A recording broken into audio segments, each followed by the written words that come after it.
This is John Force, 16-time funny car champion. Hey guys, it's Justin Ashley, driver of the Phillips Canal Toyota Top Fuel Dragster. Hi, I'm Robert Knight, 3-time funny car champion. I'm Kyle Koretsky, driver of the Lucas Oil Chevy Camaro. I'm Dallas Glenn, driver of the Radford Systems Pro Stock Camaro. And you're watching Inside the NHRA. And you're tuned in to Inside the NHRA. And you're watching Inside the NHRA. I tell you what, this is Anton Brown, 3-time NHRA Top Fuel World Champion, and stay tuned in to Inside the NHRA. If you want to be entertained, this is the show, and Darren is the guy to do it.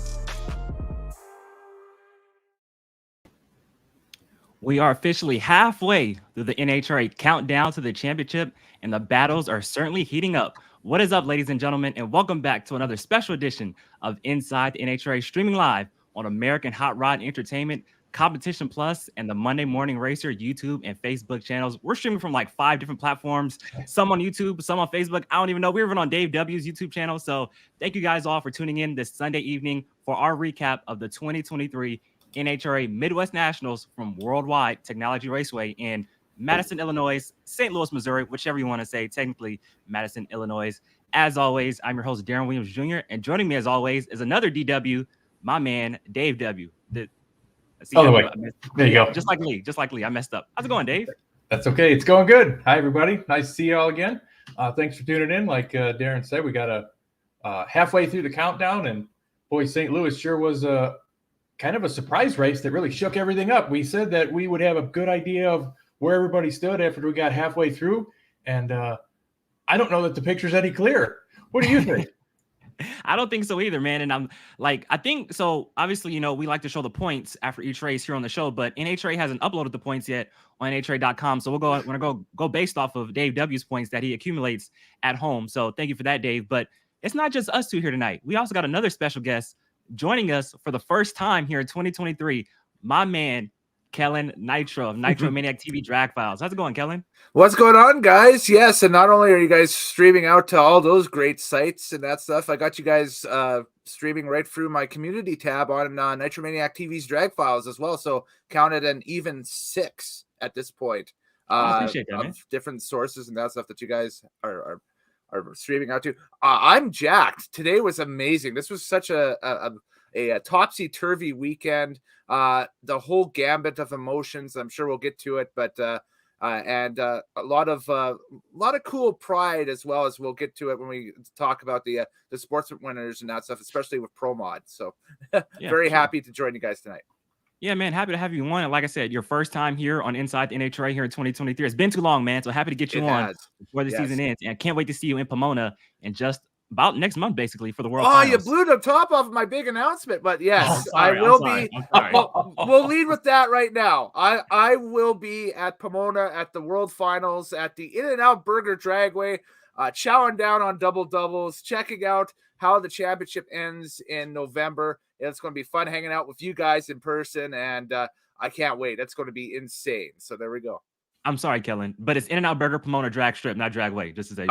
There we go. Drag Strip. Yes. I'm learning the lingo here. Here we go.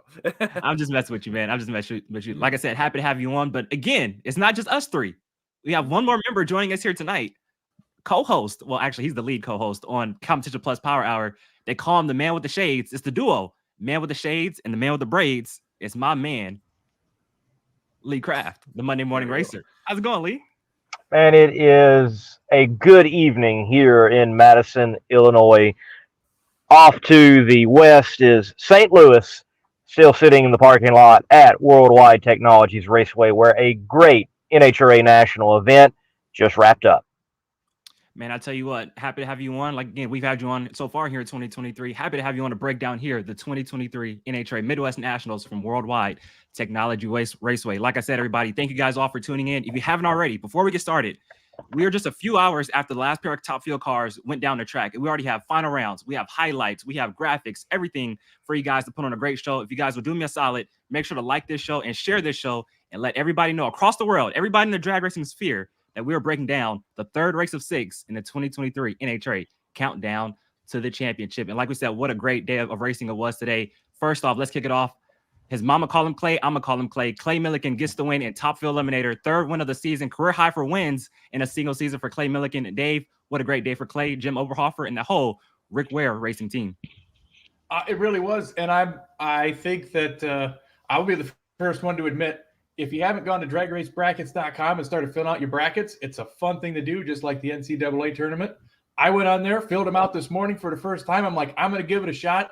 I did not have Clay Millican getting out round 1, so my bracket was busted as soon as he turned on the win light against Austin Prock. But congratulations to Clay. What a surprise win, I feel like. I mean, they were inconsistent at best. I mean, yeah, they qualified top half of the field, but did not expect, with the caliber of cars that they had to go up against, that they would advance through the rounds the way that he did.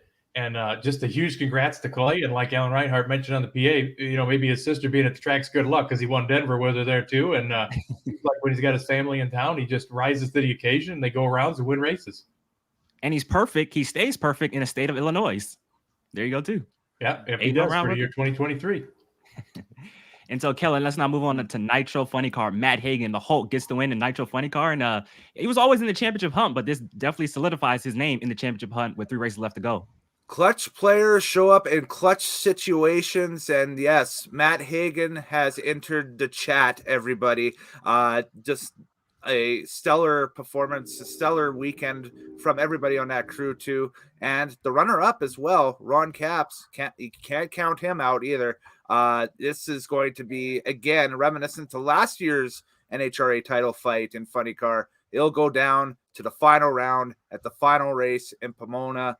I'm just enjoying the process right now, guys. It is a lot of fun. But yeah, kudos to Matt Hagan and that entire crew. Stellar stuff. Yeah, for sure. And you mentioned the runner-up, Ron Capps, coming off a first-round loss at the last race in Charlotte, North Carolina. Great for him to bounce back and make it to the final round. Your reigning Funny Car champion is definitely in the mix with 3 races left to go. Moving on now to Pro Stock Car. Back to you, Dave. Your man, Greg Anderson, 103 career wins, best all time in Pro Stock. It took him almost 10 months to get 102. Takes him only a week to get 103. How about that? Back-to-back for the first time since the Western Swing in 2019. And solid move in the points. Greg and Erica 1-2, battling for a championship once again with 3 races to go in the countdown. What else could you want if you love Pro Stock? The 2 what did Erica say? The elder statesmen of the class, if you will, are the 2 that are going to be battling it out, at least for now, that moved their way back to the top with their strong run through eliminations today. And Greg was cutting lights and turning on win lights with good performances too. So it'll be interesting to see if they can carry that momentum through Dallas, Las Vegas, and Pomona. And Lee, like Dave just mentioned, Erica and Greg 1 and 2 on the points with 3 races left to go. Did you think we would be here with how I wouldn't say bad, but they pretty much weren't the top of the class. At the beginning of the season, it was more so Matt Harford, Derek Kramer, Troy Coughlin Jr. But to see these 2 at the top this late in the season, did you expect that at all? Did not expect it at all. Surely did not. Granted, the countdown allows for such in the points as we've got right now in Pro Stock, and we can see people making moves in other classes as well. In the post-race time with the media, Greg Anderson even mentioned that he was thinking he was done. Like, he just needs to get out of the car and let Cody come on in and take over the reins and start wheeling that thing. But he's like, hey, I've been winning. I'm not done yet. So it's kind of even a bit of a shock to Greg Anderson. He even mentioned that he's not sure recently where he's been able to tap into some better reaction times. He's been living in the 30s and the 40s, and it's not a 30 and 40s game anymore on the tree in Pro Stock especially. But the driving has been there for who I like to call as the greatest Pro Stock competitor of all time. There you go. There you go. Before we get right into this, final question for you, Lee. Obviously, you were at the racetrack. You were at Worldwide Technology Raceway this weekend. Our thoughts and prayers are with Angie Smith. Had an accident in qualifying yesterday. They said she had 2 broken feet and obviously, some burns to her skin, obviously from sliding down the racetrack. Can you give us any more information on that? Obviously, what you've heard from whether in the media center or from other people within NHRA on how she's doing? Well, what was strange is what we didn't hear. We heard nothing for a very long time. In fact, in watching the run, no one saw anything. It wasn't apparently seen on NHRA.tv. It is something that we're sitting in the media center. We're all looking at the screen. You're getting the starting line cam shot, but there's this massive presence rolling to the top end for Angie, as we find out later. And it is from the starting line, from out of the pits, from the top end. A lot of medical personnel and emergency vehicles flashing lights in your eyes. Something serious has happened, but we did not have any information on what did happen for several minutes. I would say probably 15, 20 minutes in or after the incident, rather, no information. We finally do get the information that Angie became separated from her motorcycle, and that's how it was delivered. She became separated from her motorcycle, and condition-wise, there was nothing stated until Sadie Glenn, handles PR for Matt Smith Racing, put out on the Matt Smith Racing and Angie Smith Racing channels her condition from the hospital. And then later on this morning, there was put out with Joe Costello and Matt Smith an official video from the NHRA. Very strange, like a silent, extreme incident.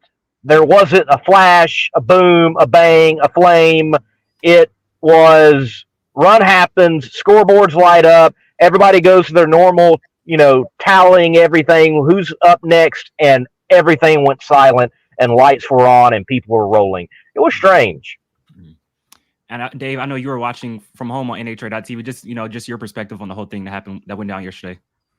Yeah, I mean, pretty much what Lee said. You're watching it, and the bikes go through. Everything looked fine. They showed them probably go through about 100 foot past the finish line. They cut to the new NHRA TV graphics, which shows the basically the time slip breakdown for the run, and from there it cuts to the Christmas tree cam. It does not cut to the top end camera, and there's just silence. And then finally, Alan Reinhardt gets on to PA and says, Angie Smith had an incident down there, and that's where the safety car is rolling for and intending to. And I don't know, because I did not watch the FS1 shows today, if it's even been aired yet, if there's any footage that's even been shown of what happened. Don't know where in the top end she came off, where it ended up, where it landed, where the bike landed.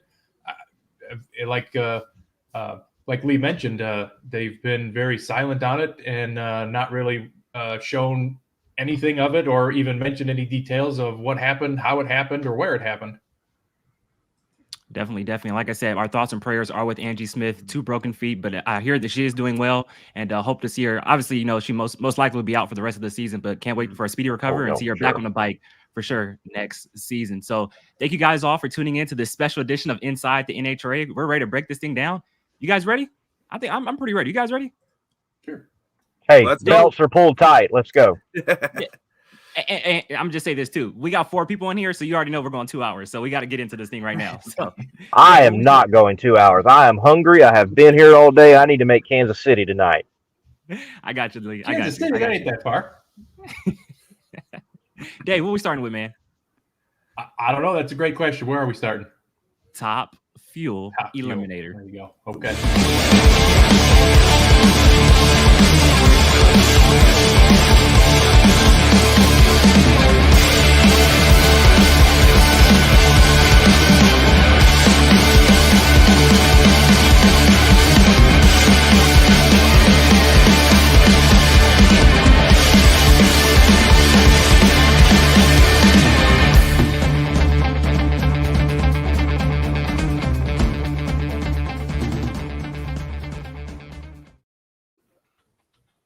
I know I say it all the time, but his mama named him Clay. I'ma call him Clay. Clay Millican gets the win here at the 2023 NHRA Midwest Nationals, third win of the season. That is a career high in wins for a single season for Clay Millican in the NHRA and Top Fuel Eliminator. Dave, how about it, man? Yeah, like I mentioned earlier, definitely did not have that laid out on my bracket, but congrats to Clay and the team. And had two NASCAR teams battling it out in the final round, Tony Stewart Racing and Rick Ware Racing, going for the trophy. Leah was another unexpected finalist, too, the way that the ladder played out, but solid performances throughout the day. Put all the right people on the trailer at the right time, was there on the tree when he needed to be. The car picked him up when it needed to. And Amy, when everything comes together, you can't beat luck, right? You definitely can't. Definitely can't. I know, Kellen, you're a big IHRA guy, been following IHRA your whole life. So to see a legend within the IHRA, Clay Millican, pull it out here on the NHRA side and get this third win of the season, how cool was it for you, man? He's finally getting his just due. Yes, Darren. Death taxes and Clay Millican winning national events. That's what it seems to be the order in the universe. He just, when it gets to certain times a year, that team and that crew get it together. And I don't know this year if it's all about the state of Illinois or what, but he won in Chicago and he's won in St. Louis. Well, Madison, Illinois, I guess it's right across the river, right? So there you go. Sweeps that stretch, and it's a huge win for Rick Ware Racing in building confidence in the final races going into the penultimate showdown in Pomona at the end of the year, and maybe even going into next year a little bit as well. Up until this point, I don't think the countdown has been to Clay and team's liking. So the ability for them to kind of rise up and put their name back into at least the conversation of, okay, maybe the championship, that might be in the next stratosphere right now, but to get us into the top 5, I think we're real contenders for it. We saw it today. They can make it happen. So, yeah, for sure. And we've had two just great throwdown races to kick off the countdown in Reading and Charlotte with cool conditions. And then, like Clay said in his interview, he said, hey, give me a hot racetrack and Jim Oberhofer tuning, and we're going to get that thing on down through there. And that's what they did. And so let's now take a look at the highlights of Clay Millican's day here from Worldwide Technology Raceway. First round taking on Austin Prock. You're going to see Austin Prock right here. Smokes the tires right at the hit, and Clay Millican sails on down through there. 3.761 at 333 miles per hour. Austin Prock struggles, but Clay Millican is moving into round number 2. Then we pick it up round number 2 is Clay Millican and Mike Salinas. Mike Salinas coming off becoming the first driver to go 300 miles per hour to the 8th. Well, this time has a cylinder out, and Clay Millican takes advantage. 385.0 at 285 miles per hour. He had problems in that second round matchup, but Mike Salinas was late. Clay Millican takes advantage, and Clay Millican is moving into the final 4.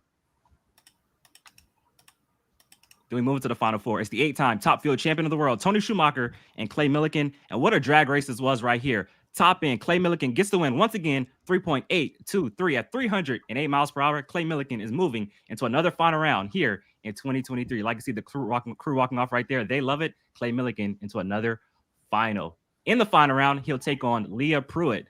Lee, we remember just a couple years ago, Leah Pruitt with that wild ride here at Worldwide Technology Raceway. Great to see her back in the final round, though. I'm sure you would have loved to see her kind of get a little redemption from this place or kind of exercise the demons. That would have been a great story, and I'm sure would have had the question queued up for the post-race media win if she would have got it. That, hey, that year you were tracking towards being a contender in the championship, which she was. That COVID year, no countdown. She was actually top 3, if I remember correctly, coming into this event in a very close championship battle at that time. She has the incident where the car splits in half and just lost that mojo. And she's mentioned that they have found that mojo again earlier this year. And you can see it in a race like this. And this race, across the board, seems to begin to separate the actual players for the championship from those who are not going to be players in the championship. And Leah definitely made a statement in this race today that do not count me out. Made a final round. Let's see how much more we can get done. But Clay, going out there and winning, as we have all mentioned, he was certainly not going any further than round 1 in my bracket as well. And then he gets past Mike Salinas. I was shocked by that. Clay driving 037 light, if I remember correctly, on that image, outdrove Mike in that case. If Mike had left a bit sooner, so what if he drops a cylinder or two? He might have been able to nick Clay at the line. So Clay drove well.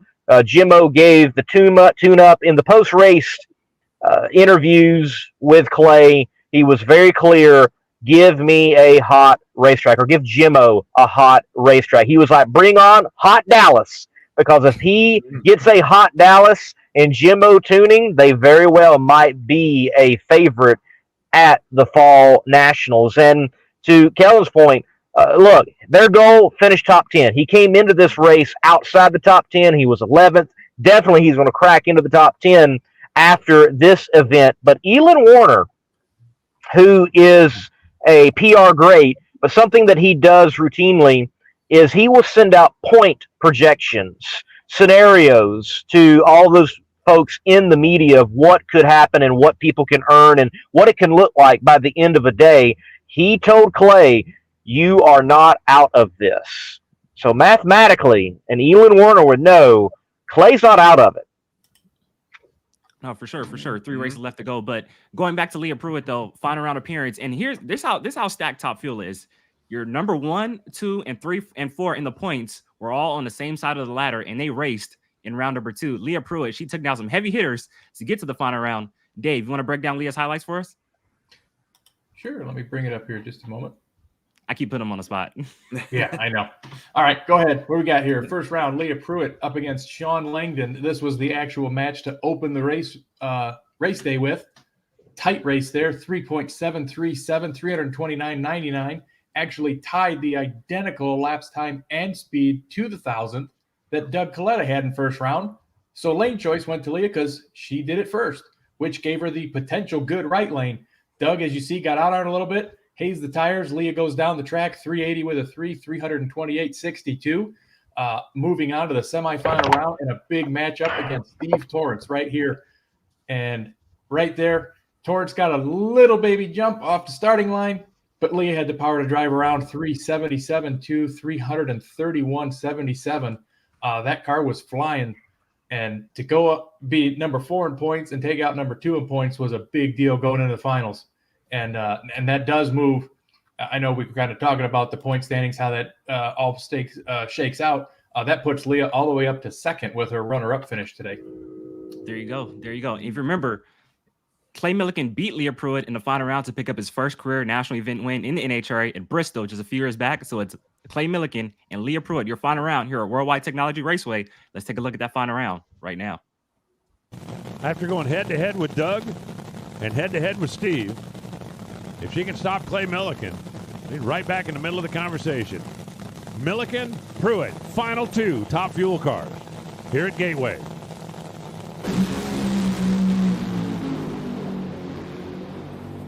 Clay Millican, 375 beats 377, and look at him on the starting line. They were identical on the reaction time. Both drivers hit the throttle at 0.65. And Clay Millican wins it by 17 thousandths of a second.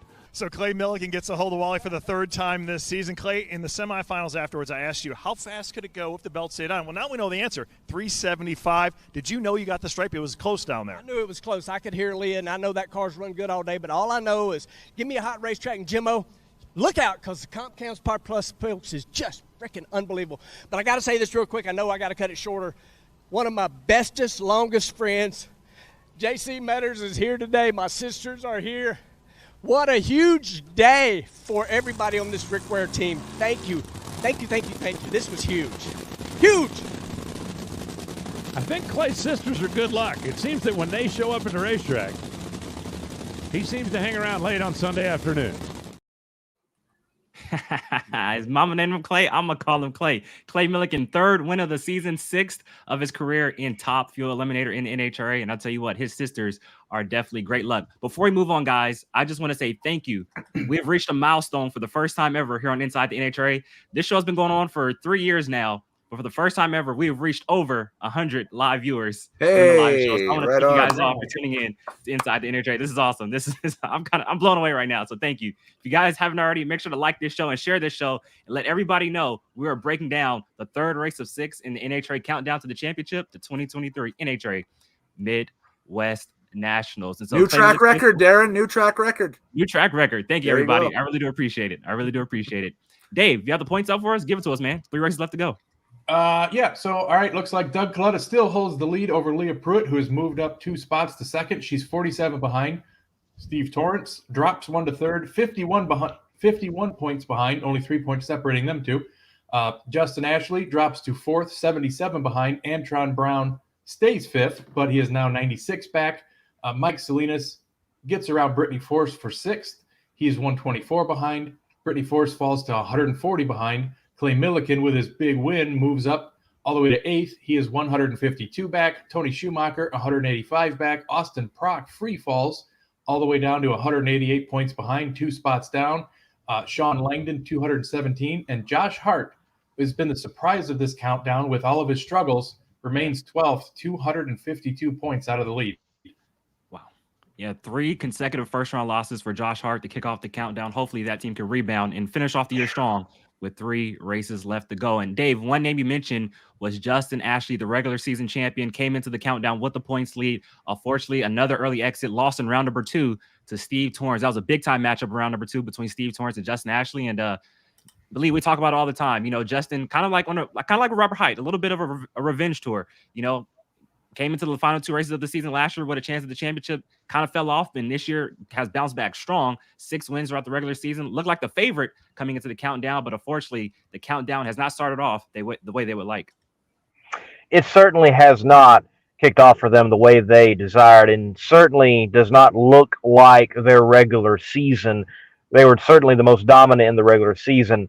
At least in this situation, they made it past round 1. You have to get past round 1. They're not out of it yet, but that classic do or done line, it's creeping up on the competitors for sure. And yes, I understand mathematically Clay is not out of it. I understand mathematically Brittany's not out of it, but I think I think that line is falling right around there. When Brittany went out round 1, I even put in the chat with the content creators, she's done. And I think she is. Mm-hmm. That was going to be my next question. Thank you for bringing that up, Lee. And this goes to Kellen. First round loss for Brittany Force here this weekend here in St. Louis, losing to the 8-time Top Fuel World Champion Tony Schumacher. Does this pretty much end her bid for a chance at defending her title here in 2023? It's on life support, I would think. I think what would happen is she has to have a very strong showing in Dallas at the Texas Motorplex in a couple of weeks. Otherwise, if they go out early in Dallas, then goodbye, see ya. Come again in 2024. Man, it's they got into the countdown and they have shown us nothing, absolutely nothing since the countdown started. So, David Grubnick, that entire crew, it's time to put up or shut up in Dallas. You know, show us something. Show us a number 1 qualifier, or show us at least a second round or a semifinal appearance. Keep your hopes alive. Or I think if they do the same thing in Dallas that they did here in St. Louis this weekend, it's over. It's done. And now to you, Dave. Obviously, the jubilation and excitement of a win for Clay Milliken, but then the disappointment for guys like Justin Ashley and Brittany Forrest. Just your thoughts on those 2 drivers moving forward with 3 races left to go. Well, you know, at this point, it's kind of surprising because Justin Ashley did so well, not only in those Mission Food Challenges, but also just in the hot racetracks throughout the summer. And this seems to be like an event that should have played into his hand. The biggest and most telling thing for me going forward, as far as like the Brittany situation, for example, is she out of it? I will go out on a limb and say yes. I think she is. This weekend, she went into the last qualifying session, still not in the show. Yeah. Put up no qualifying bonus points for any of the session points. Neither did Justin Ashley. Neither did Leah Pruitt. And that really has been their saving grace and their strong suit, which kept her so far up into points, was they were always low for a session. They were always good for 9 bonus points in qualifying, plus the pole, which is another 8. So you're putting almost a round on the table just in qualifying points. And the fact that they're going into the last session wondering if they're even going to be in the field, is just jaw-dropping. A weekend to forget for them. They have not been low ET or top speed for a number of events now. After Doug Coletta and Mike Salinas kind of took over, you'd have to go back to Topeka the last time Brittany had a top speed of the meet, and you'd have to go all the way back to Sonoma the last time she was a low ET. So I don't know if they're still struggling, if they don't have a handle on the car. But going forward to the next 3 races, I don't think that there's a magic wand that you wave that all of a sudden puts them in contention, not only to go rounds, but the qualifying points is what's hurting them, and that's where they were able to make up their deficits before. For sure. And I'm no crew chief or anything like that. So obviously David Grubnick is, obviously one of the best crew chiefs out here. But it's like, I'm wondering what exactly is it with that team? Because like you said, they're not really hitting it, at different points throughout the racetrack like they were in previous seasons and even earlier this season. So I'm just really curious, what kind of, is this a change of philosophy or what's going on internally with that team? And I tell you what, still winless on the season. Let's see if they can build some momentum and hopefully come away with at least a win before the end of the year. Let's now take a look and see how the rest of the day shaped out in Top Fuel Eliminator. And Lee, one guy I want to point out is one man making his Top Fuel debut here this weekend here at Worldwide Technology Raceway, and that's your man, Cody Crone. Your thoughts on his performance first race out? Qualified, laid down some great ATs. Unfortunately, lost in round number 1, but I would say a pretty nice debut for the young man. Very nice debut, and I'll say it's a very nice debut, not just in the runs. Qualifying went well until it didn't. That last session, he made a mistake, and he admitted that he made a mistake, and I appreciate that from a driver. Individuals that tend to have a bit more ego, they might not allow it to be stated that they had a mistake, but it was his mistake. He said that he laid a little bit on the throttle and revved that car up before smashing the throttle, and that caused it to burst some panels out of the supercharger. And I appreciate that from Cody and him expressing that and saying that. Good showing overall, though, for Larry Dixon and his car, Tony Shortall. It amazes me, Tony Shortall, that he, as a journeyman crew chief, if you will, is able to come into national events and tune for a McIntyre, tune for a Larry Dixon with multiple different drivers, tune for teams that we don't even know who is in the car and when they're going to show up, and just there they are, like Ron August and others. And he is able to get those cars down the track and in the show, and with Larry Dixon in particular, perform well enough that Cody, after the first session, was actually very comfortable. Didn't have to worry about qualifying the rest of the weekend, though they still went up and still made good laps, unlike some other teams that have even hit the track more often this year. So Larry, Tony, Cody, and also I've got to say, this might not be expressed without people seeing it, but they had a younger crew on that car this weekend. For example, Joe Gallegos, which many may be familiar with this show, and Darren, he was crewing and turning driver in Nitro Chaos, and also does tuning out here in the Nitro ranks as well. He was out there along with some younger folks that I'm familiar with, Foley Lewis Racing. Well, Doug wasn't here, and they were helping out Larry, and they had a younger group. They had a come in and get it done group, and they did just that. They got the job done and had a good representative weekend over teams that have hit the track more often this year. Do you know when we could probably see Cody back out in a Top Fuel dragster? Do we know it all, or this is a one-time thing? He is done for the year, period. You will not see him in alcohol. You will not see him in Top Fuel. Everything is looking towards next year. And shout out to the people that were helping him. And what does stick in my mind is the drag racers that were helping him, actually. Bob McCosh Chevrolet was helping Cody Crone this weekend. So Bob, very cool character in the Top Alcohol Funny Car ranks, was helping Cody. And Justin Bond with his equipment company was sponsoring Cody as well. And Cody certainly hopes that KC Racing will begin to grow smaller and smaller, and that those other partners beyond will grow bigger and bigger and bigger. But neat to see drag racers helping out a young drag racer make a start. And very well, Gateway, as we affectionately know it, could be the gateway for Cody Crone in the future in Top Fuel. I like that. That was clever. I like that. Well, there's a reason why there's an arch in that city, guys. So there we go. I like that. Kellen, anybody else in Top Fuel Eliminator you kind of want to point out or give a shout out to? Oh man, I'm going to go ahead and just give a shout out to the safety safari crews. In prepping for both nitro classes. From what I've seen today, the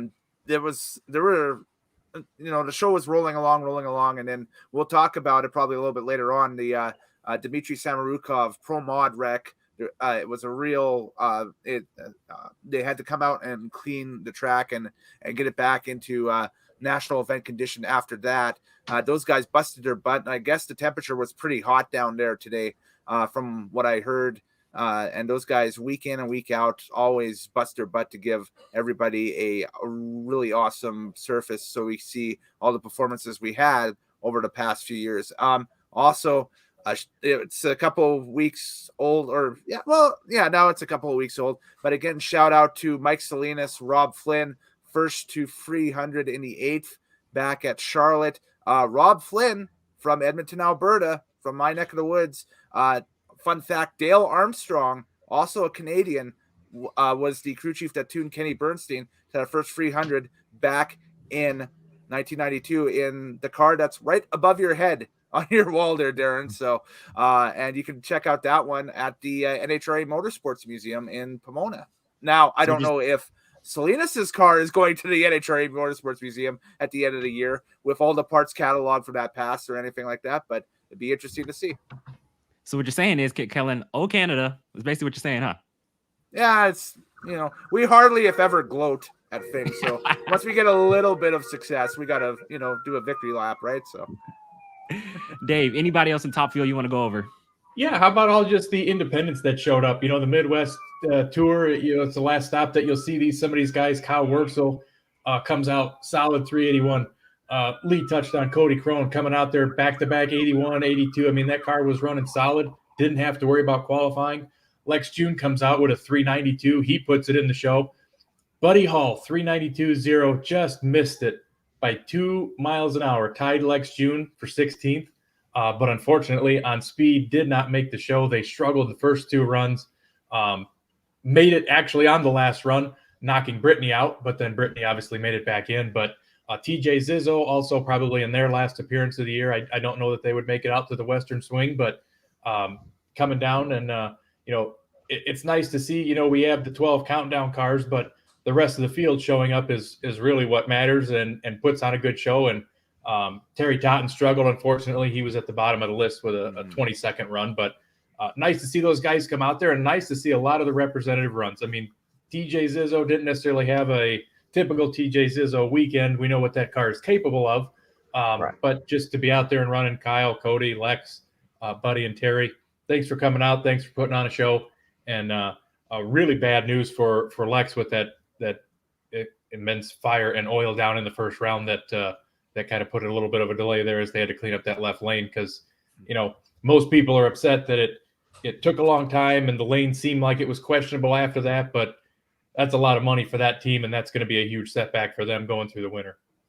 For sure. Yeah, they were disappointed. They were a bit disappointed, but it was a mistake.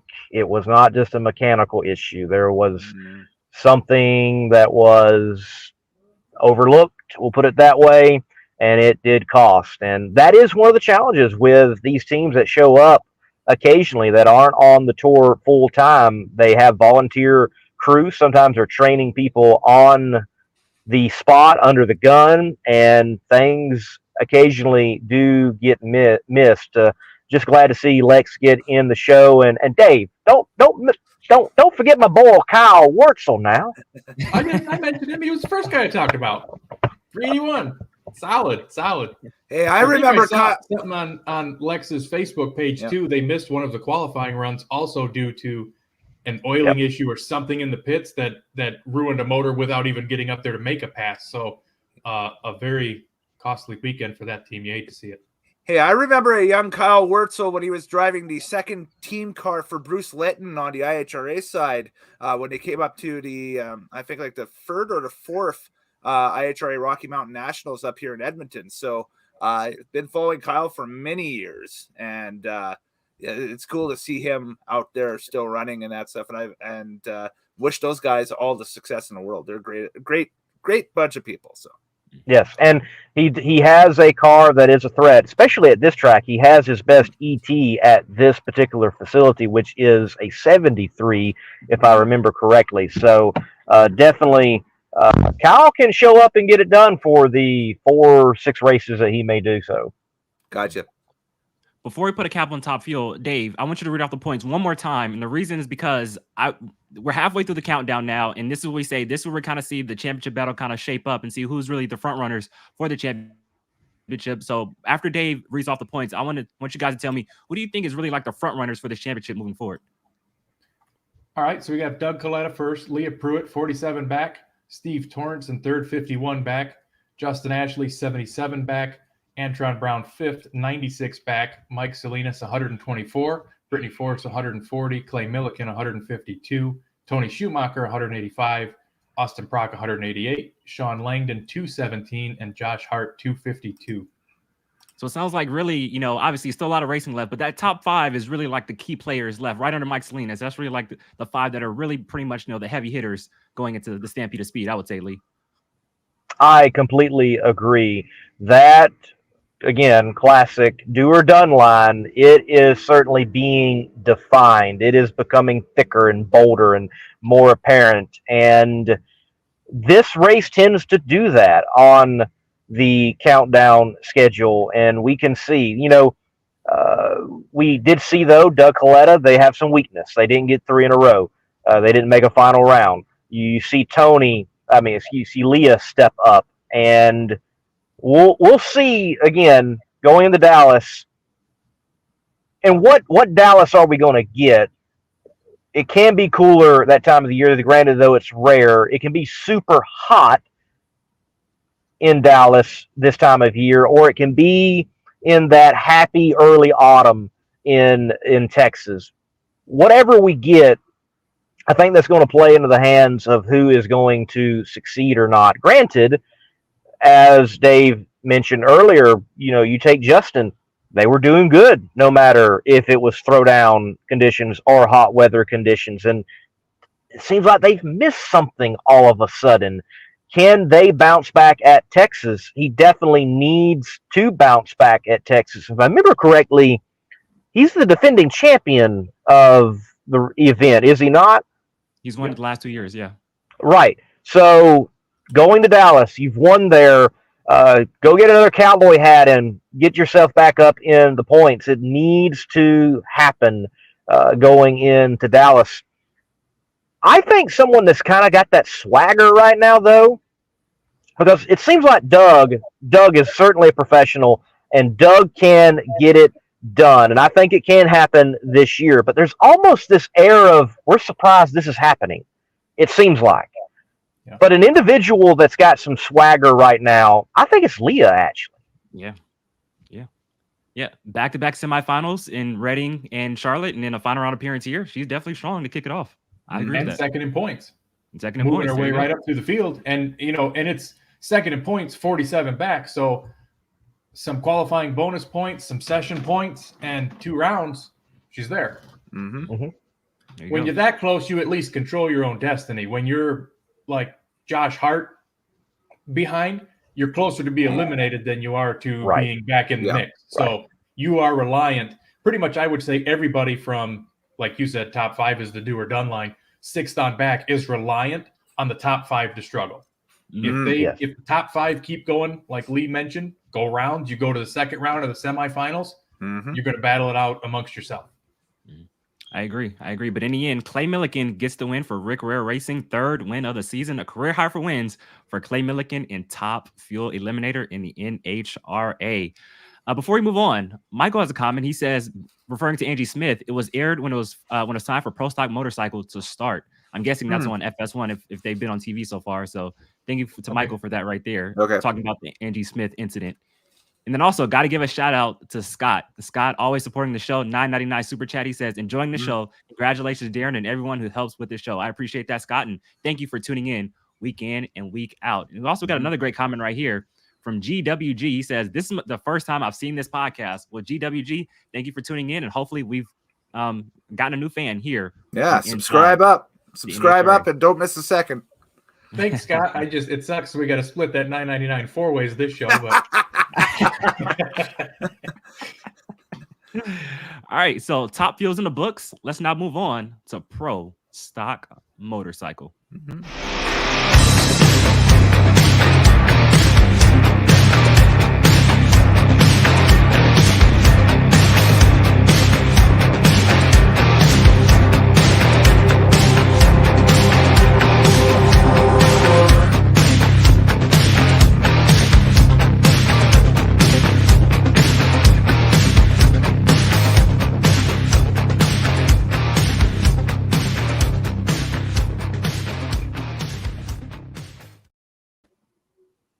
Well, the freight train continues in pro stock motorcycle. Gage Herrera gets another one, 8th win of the season. Can he get to 10? There's 3 races left to go in the pro stock motorcycle season. But how about it, Dave? Gage Herrera back in the winner's circle.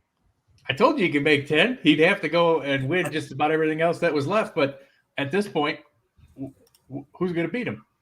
Who's going to beat him? You know what I mean? Yeah. Who is going to beat him? I mean, he ran his teammate in the final and just smoked him too. And Eddie was saying he really wanted that 50th, and he denied him again. Yeah, I mean, the man's on a hot streak. He again #1 qualifier, added that to his resume. When it comes to session points, he picked up the most bonus points in qualifying with 8. He had low ET, if I'm not mistaken, of every round of eliminations going through. Did get the top speed taken away from him. He did have that for a while, but Matt Smith did take that back. But he's turning on win lights. We had a short field again. Unfortunately, only 14 motorcycles were able to make it to St. Louis, which meant that the winner of the first round matchup between Gage and Joey was automatically going to the semis. So as soon as Gage won that, it was kind of game over for the rest of the field. And, I've talked to Lee plenty of times about Gage Herrera so far here in 2023. So I want to go straight to you, Kellen. Your thoughts on Gage and his dominance here. 8 wins on the season, and it just continues, man. It's like something out of the mid-'90s. It's like watching John Myers or Dave Schultz back in the day just roll out and just go hatchet job on everybody. It's unreal.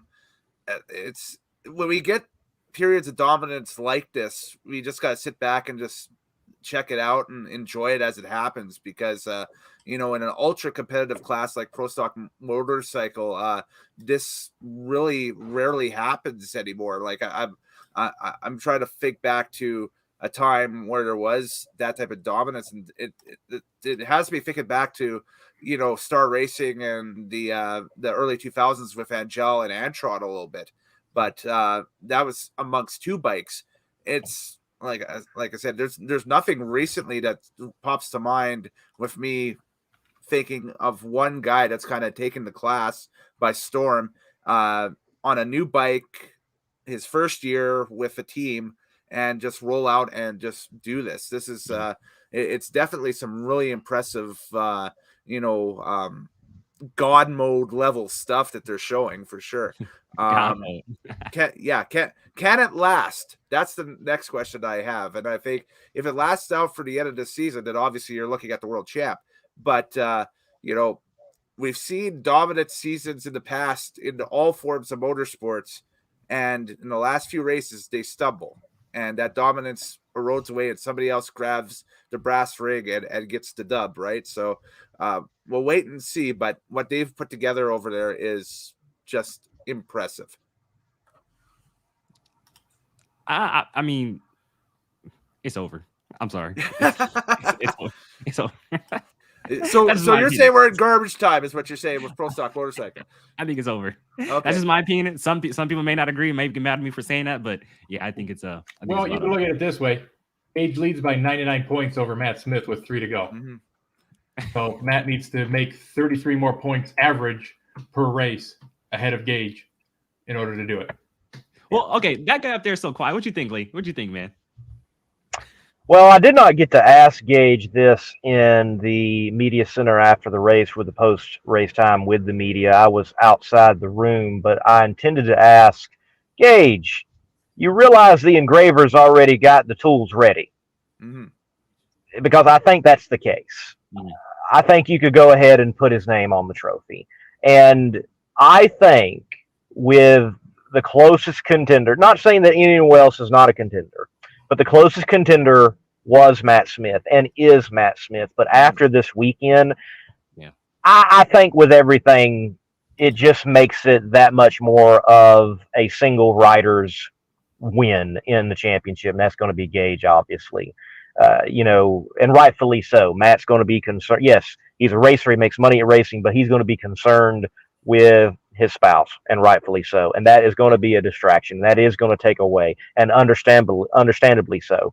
So I think you're going to have a situation where that number one contender to possibly take it away from Gage, even though Gage needed to stumble, you're going to have a situation where that doesn't happen. He could just go cruise control at this point. Mm-hmm. I definitely do agree with that. Let's now take a look at the highlights of Gage Herrera's day. Gage has 7 wins in his career. This is the final round. Here are the highlights of Gage Herrera's day.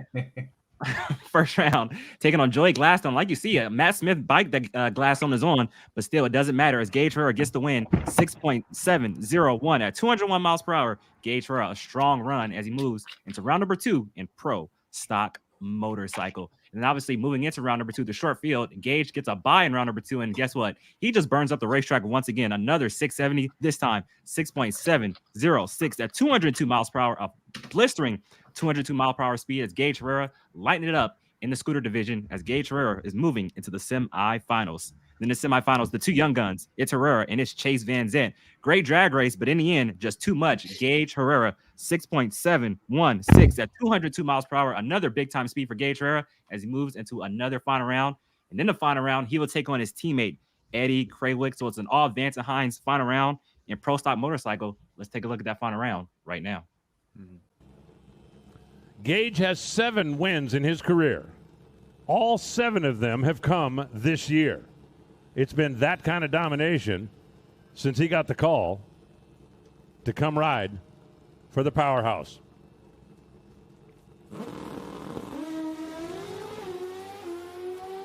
Advantage Gage by 100th.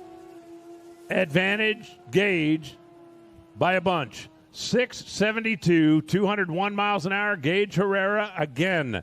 Eddie goes 676, 201 miles an hour. And Eddie's 50th is going to have to wait. But Gage Herrera racks up number 8 all this year. Well, for the 8th time this season in 12 pro stock motorcycle races, Gage Herrera gets to raise the Wally. Gage, you get to race your teammate. He didn't put any holes in your bike. And you know what? That points lead is just growing and growing. How do you take this all in, knowing that this is your first real season chasing for a championship? It's a lot to take in. I mean, not only that, to have all Vance Hines, Mr. Suzuki final. I keep holding Ed back from getting that 50th win, but to have us both in the final, this is awesome, and it showcases all the hard work back at the shop. So this is very good momentum for us continuing in the countdown, and I can't wait to keep it going. Woo! Congratulations. Thank you. Congratulations to Gage Herrera. 8th win of the season, is leading the points and starting to pull away. Takes down his teammate Eddie Krawick in the final, who was going for career win number 50, but cannot get it done. But Gage Herrera does have to thank Eddie Krawick for helping him extend that points lead because he defeated Matt Smith in the semifinals. Eddie Krawick defeated Ryan Ayler in first round and then Gianna Evaristo in the second round. Lee, going to you, back to Matt Smith on the Buell this weekend. Just your thoughts on that whole deal here with Matt Smith back on the championship winning bike here at the Midwest Nationals. Not shocked. Matt Smith is going to do whatever it takes to try to win. If he feels like he's got a competitive advantage some way elsewhere, he will do that. We saw him do that all last year, and he went on to earn a championship. He will find a competitive edge. I think he will find a competitive edge within the rules. I do want to say it that way, but I believe he will do whatever it's going to take to get the win. He is a competitor of competitors out there in NHRA Pro Stock Motorcycle, and all the other classes better be glad. They better thank God that they don't have Matt Smith in their class. Mm-hmm. And Dave, just going on to you now. Obviously, I think this is a type of one-time deal. We talked about this actually this morning before the race kicked off. Of how he went to Suzuki and basically asked them, hey, I blew up pretty much everything within my arsenal out of the last race in Charlotte, so I need to bring out the Buell. But just your thoughts on the whole deal, and just anybody else at Pro Stock Motorcycle you want to go over before we move on. I think that it was great that Suzuki granted him the waiver. Like he said, he blew everything up. He tried to overnight everything, tried to get everything as quickly as he could, but with only a 5-day turnaround between events, it didn't have time to do it. Got to bring the other bike out, got to run it. So, glad that they let him do that. He's going to be on the Suzuki for the remaining 3 events, which is maybe good, maybe not good. But when we're talking as far as the big picture in the situation, yes, you don't ever want to concede or give in because you never know what might happen in the last 3 races. But like Lee said, I mean, that's his wife that had that terrible incident here this weekend. And it takes, they don't have a huge team of people. I mean, they all do the work. Yep. She is a huge contributor on the team as a crew, just as much as she is out there riding. So when you take that into perspective, the other team bikes that are out there, they're trying to field all these bikes. They're trying to get these other riders out there. They're trying to put this whole program together. And when you know that she's out for the rest of the year, which, she's 6th in points and is just going to free fall probably all the way down to the bottom half of the field. And you're 99 points out with 3 races to go. I think that, the points picture is pretty clear. Dallas will, if Gage wins again in Dallas, I'd say that it's 100% done, even with 1.5 points in Pomona. Other than the bike just completely not starting anymore. Gage is typically low in qualifying. He picks up the session points. He's number 1 qualifier, so he's always adding to his total. And the next closest after Matt is going to be Hector Arana Jr. He's 126 back. Eddie Krawick's 129 back. Chase Van Zandt has moved up to 5th, and he is 208 points behind. So, with 3 races to go, the do or done line is right there under Gage, I would say. As far as anybody else that was here this weekend, obviously shout out to the motorcycle riders that did show up. Hard luck award, aside from Angie's situation, would go to Chris Bostic, who had a fire on his motorcycle and had a battery that failed, and then had an engine issue on the next run. Just a lot of struggles for him this weekend. So I'm sure he's another one that's glad to see it be over with. Just a very unusual kind of topsy-turvy day, and especially with qualifying on Saturday with Angie's incident and all the Matt Smith bikes basically not making the runs, a lot of solo runs, not a whole lot of bikes going down the track. Right. Sunday eliminations being a short field was interesting, and just a very, very unusual, not typical pro stock motorcycle field for this event. I agree. Didn't Steve Johnson have an issue in qualifying? I believe he did too. I don't remember 100%. Wasn't there a little fire or something? I thought that was Chris Bostic's bike. Was it Steve Johnson's? I thought it was Chris's that caught maybe fire. Maybe I was Chris maybe had a fire. Chris had a fire. Okay. Chris had a fire. Yeah. No, it was a strange pro stock motorcycle weekend. It was strange.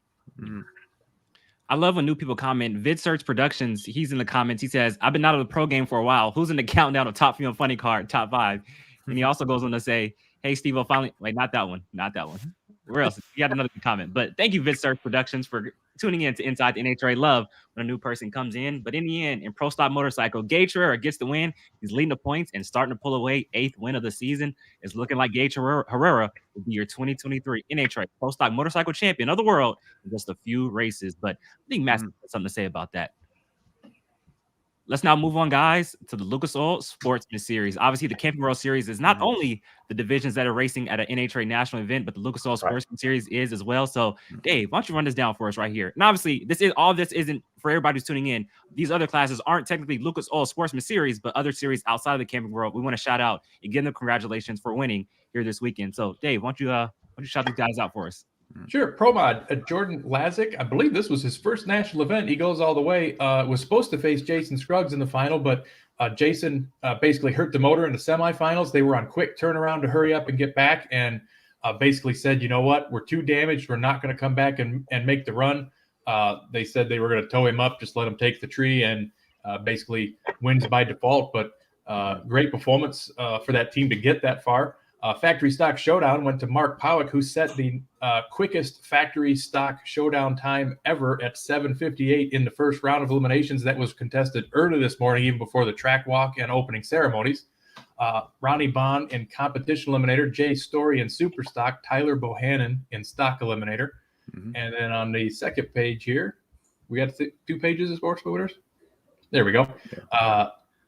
Tren Crisoni in Super Comp, Al Gavlovsky in Super Gas, Chad Peckrell in Top Sportsman, and Factory X was competed again this weekend. Alan Johnson took the Mopar to the first ever 200-mile-an-hour run and capped off the weekend with a win in Factory X. And as we look at this, they are not sportsman classes per se, like you said, that they just fall into this designation.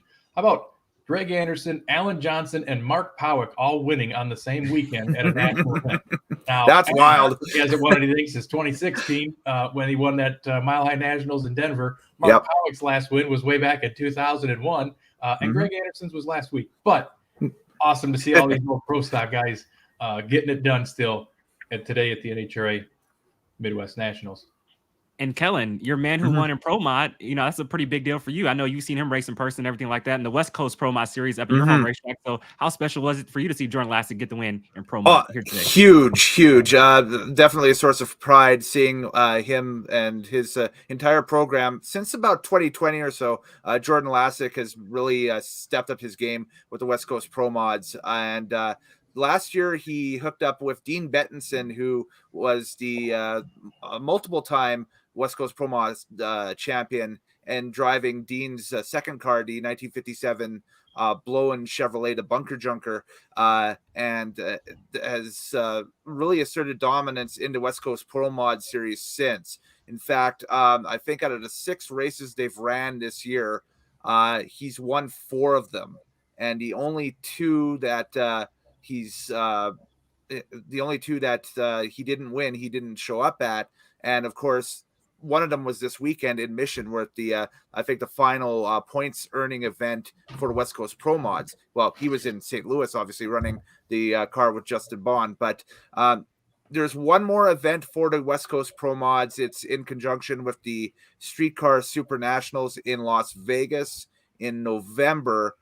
But basically all Jordan would have to do is show up and qualify, and he will be your 2023 West Coast Pro Mod World Champion. So that's how big of a lead he had on everybody else. He swept the 2 Rad Torque Raceway races that the West Coast Pro Mods had in July and August here at the Rocky Mountain Nationals and at the West Coast Pro Mods Just Send It shootout.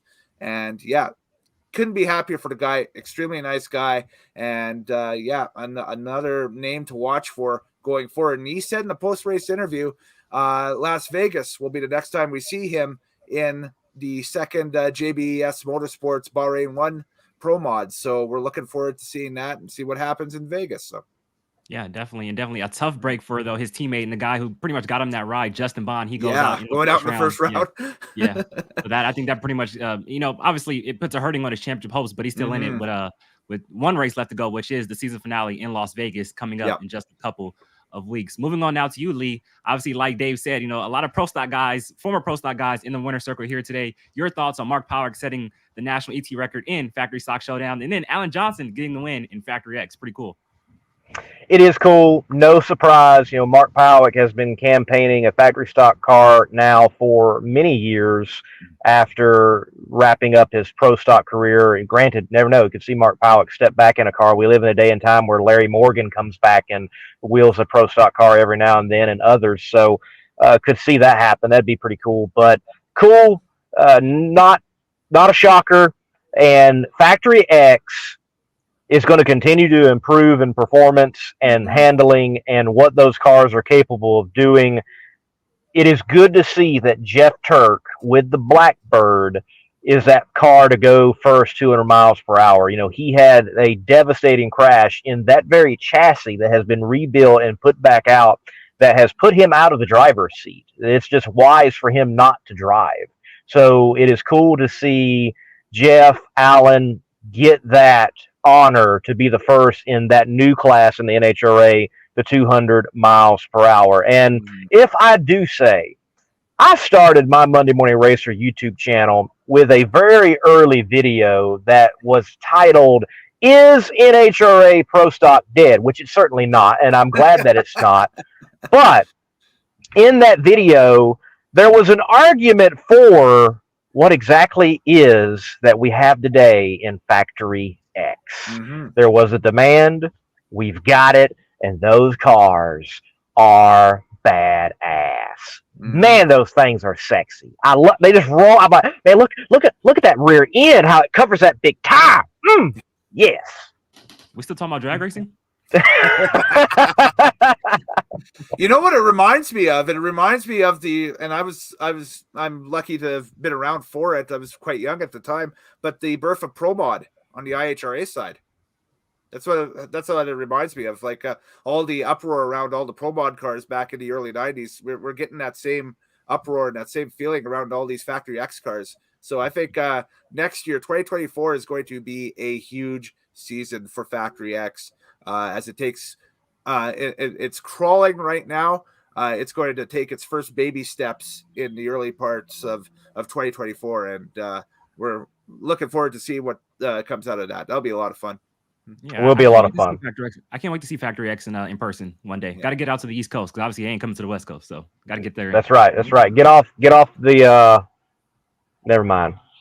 Darren, whatever he was going to say, I will be in Bakersfield for the season finale of the NHRA Heritage Series season in a couple of weeks. So I'm getting back out to the racetrack very soon. Very soon. Good. I'm glad you're getting out to the racetrack. I will actually be back here, Worldwide Technology Raceway, this coming weekend. They are not done drag racing here. The last Division 3 divisional and the last regional to take place in this region will be happening here at Worldwide Technologies Raceway. They were pumping that up. Tony Stewart will be in competition along with many other competitors in Top Alcohol Funny Car and Top Alcohol Dragster.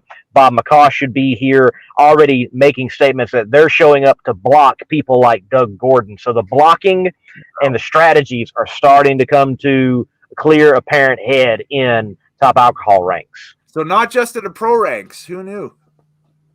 Yeah, there you go. Lee, how much time you have left, man? Because I know you got to hit the road. How much time you got? Fine, let's go, man. I'm sure. here. Yeah, I know you got a long road ahead of you, man. I always have a long road ahead of me, and that's no problem. There you go. Well, thank you guys all for tuning in to the special edition of Inside the NHRA. Excuse me. We are breaking down the 2023 Midwest NHRA Nationals from Worldwide Technology Raceway. We're going to take a quick break, and when we come back, Nitro Funny Car. If you own a beautiful modern muscle car like this 1320 Challenger, I'm sure you don't want it stolen. Because the Challenger and many other modern vehicles have an easily accessible neutral release strap. That was your coin holder in your central console, and beneath that there's this red cord that someone can pop, put it into neutral, and potentially easily steal your car. But at Destroyer1320.com, they have the TDS, Theft Deterrent System, which is a cover over that strap using factory mounting points so that you don't get popped by a thief. So make sure to go to Destroyer1320.com using promo code MMR for 15% off and get your Theft Deterrent System, TDS, and steal the thieves' hope. Welcome back to Inside the NHRA. Darren Williams Jr. along with Dave W., Lee Craft, the Monday Morning Racer, and my man Kellen Nitro of Nitro Maniacs TV Drag Files. Got to give a shout out to my aunt, the 1999 super chat, super sticker right there. Appreciate her for all the support. And obviously, like Dave said earlier, we have to split this 4 ways. So what's 4 divided into 1999? I guess we just do 20, right? Yeah. Well, hey, if we're all gonna be at Pomona at the end of the year, let's just put it in a mason jar somewhere and that stuff, and then we could all hit up In and Out after or something with it. We all 4 are going to be at Pomona. Yeah, that's cool. That's dope. That's cool. Can't wait for Pomona. We're gonna have an in-person show at the racetrack. We got to figure out how to set that up. Yeah, we're just all gonna be in our cars, just like me. Yeah, we'll all be in a circle in the parking lot. I can see right over there. You know, hey, you say it, I'm gonna get out of my car. I'm coming over there right now. Exactly. Yeah. And you know what I hate though? Like, you guys can do that. For me, you still won't be able to see me because, the Pomona will be dark by then. And so even if I'm in my car, you won't be able to see me on screen. It's always Darren. We got lights. Just smile, Darren. Just smile. Just smile. There you go. I'll bring an LED light you can strap along your head or something like that. Yo, we're about to get canceled. We're about to get canceled big time. The Mystic, he says, it's either you guys, Taylor Swift, or in the NFL. I appreciate that, the Mystic. Yo, bro, thank you for watching. Yes. Whoa, Taylor Swift's on. I'm out. The Mystic is always in the live chat. I appreciate all the support here on Inside the NHRA. Well, top fuels in the books, Pro Stop Motorcycles in the books. Let's now move on to the floppers, the Plastic Fantastics, Nitro Funny Car.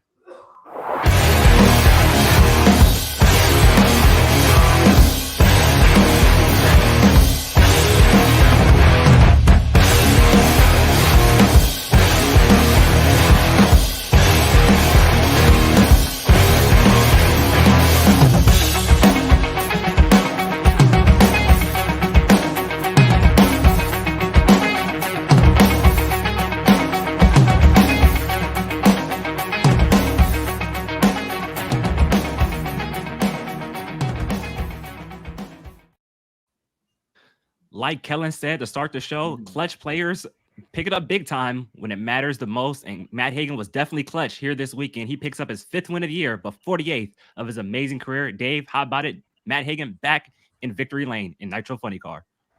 Oh, that was great to see for that team.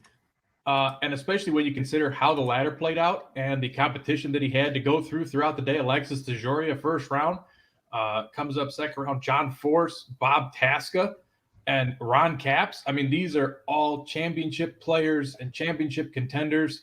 And to go through that lineup and come out with a Wally is just nothing short of amazing for him. And I'm pretty sure I said something at the end of the last show that, you're only going to have about 4 guys because you only have 4 guys that go to the semis every race. The way that this played out, the way that the ladder played out, the way that eliminations played out, the way that qualifying played out, your top 4 in Funny Car leave here 33 points apart. 4 drivers, 33 points. It's a battle royale. Countdown just restarted. It's going to be a 3-race shootout between those 4 drivers. Mm-hmm. Oh, yeah, man. I cannot wait for the Stampede of Speed. Top 4 only separated by 33 points. That is amazing right there.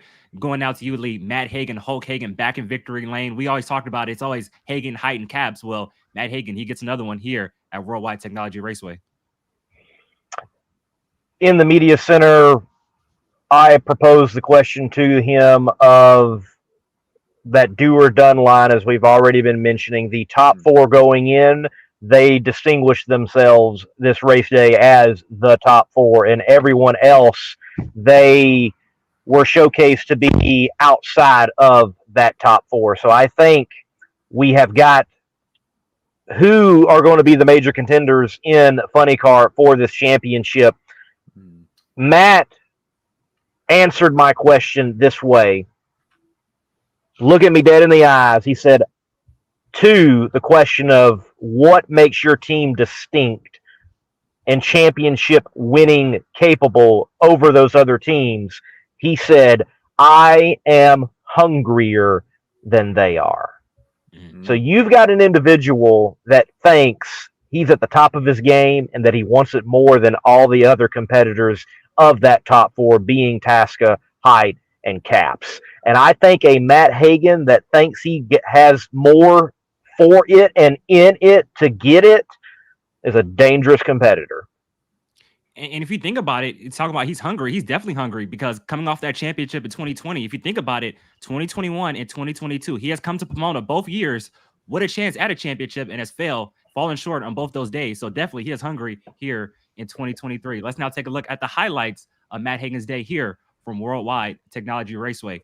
First round, like we mentioned earlier, in that American Rebels paint scheme here this weekend. Love that scheme, taking on Alexis DeJoria, and he's going to get the round win right here. 3.961 at 322 miles per hour. Alexis DeJoria struggles once again, but Matt Hagan is moving on into round number 2. Then I got to thank my man DRC for this clip right here because mine was messing up on NHRA.tv, but it's John Force and it's Matt Hagan. We've seen these 2 battles for championships back in the past. Force smokes the tires. Matt Hagan, 403 with the 1 at 312, just slips it on down through there. Then this is the big matchup right here. It's Matt Hagan and it's Bob Tasca, and they put on a show. Bob Tasca smokes the tires. Matt Hagan sails on through and gets the win. As Matt Hagan moves into the final round, 3.991 at 324 miles per hour. But I'll tell you what, that semifinal matchup right there between Hagan and Tasca, that was huge in terms of the championship, and Matt Hagan comes out on top as he moves into another final round. Dave, I'm about to put you on the spot once again. You want to break down Ron Capps' day here from Worldwide Technology? Let's do it. And this was, I believe, what they were calling was going to be the marquee matchup first round. Ron Capps, Tim Wilkerson. Very, very, very surprising first round matchup. And Ron Capps gets the win on a hole shot. 399 beats Tim's quicker 397.7. Tim gets down the left lane that everybody was struggling with, puts him in a round 2 matchup up against surprising Alex Laughlin, who, again, just another consistent 420, but nothing against Ron Capps' 406, 308. Seemed like he was out of it a little bit early. Capps left first, never trailed in that drag race. Set him up against Blake Alexander in the semifinals. Some names going rounds. Blake had a pretty good run going, but he, again, puffed the tires right about where Tasca got in trouble. And, again, Capps just motoring down through there, 401, 323, and makes his way to the finals. Guido had a safe tune-up in it, knew he didn't really need to hammer on it against Blake and against Alex Laughlin, and it showed. And my mistake, you guys. Matt Hagan actually went 401.6 at 316 in the semifinal round, and so that's my bad right there. But in the final round, it's going to be Matt Hagan and Ron Capps, a huge, a titanic matchup in the final round of Nitro Funny Car. Let's take a look at that final right now. Separated by just 0.02 of a second in the last round. I think it's a little quicker out there. You can't tiptoe on either side of this racetrack.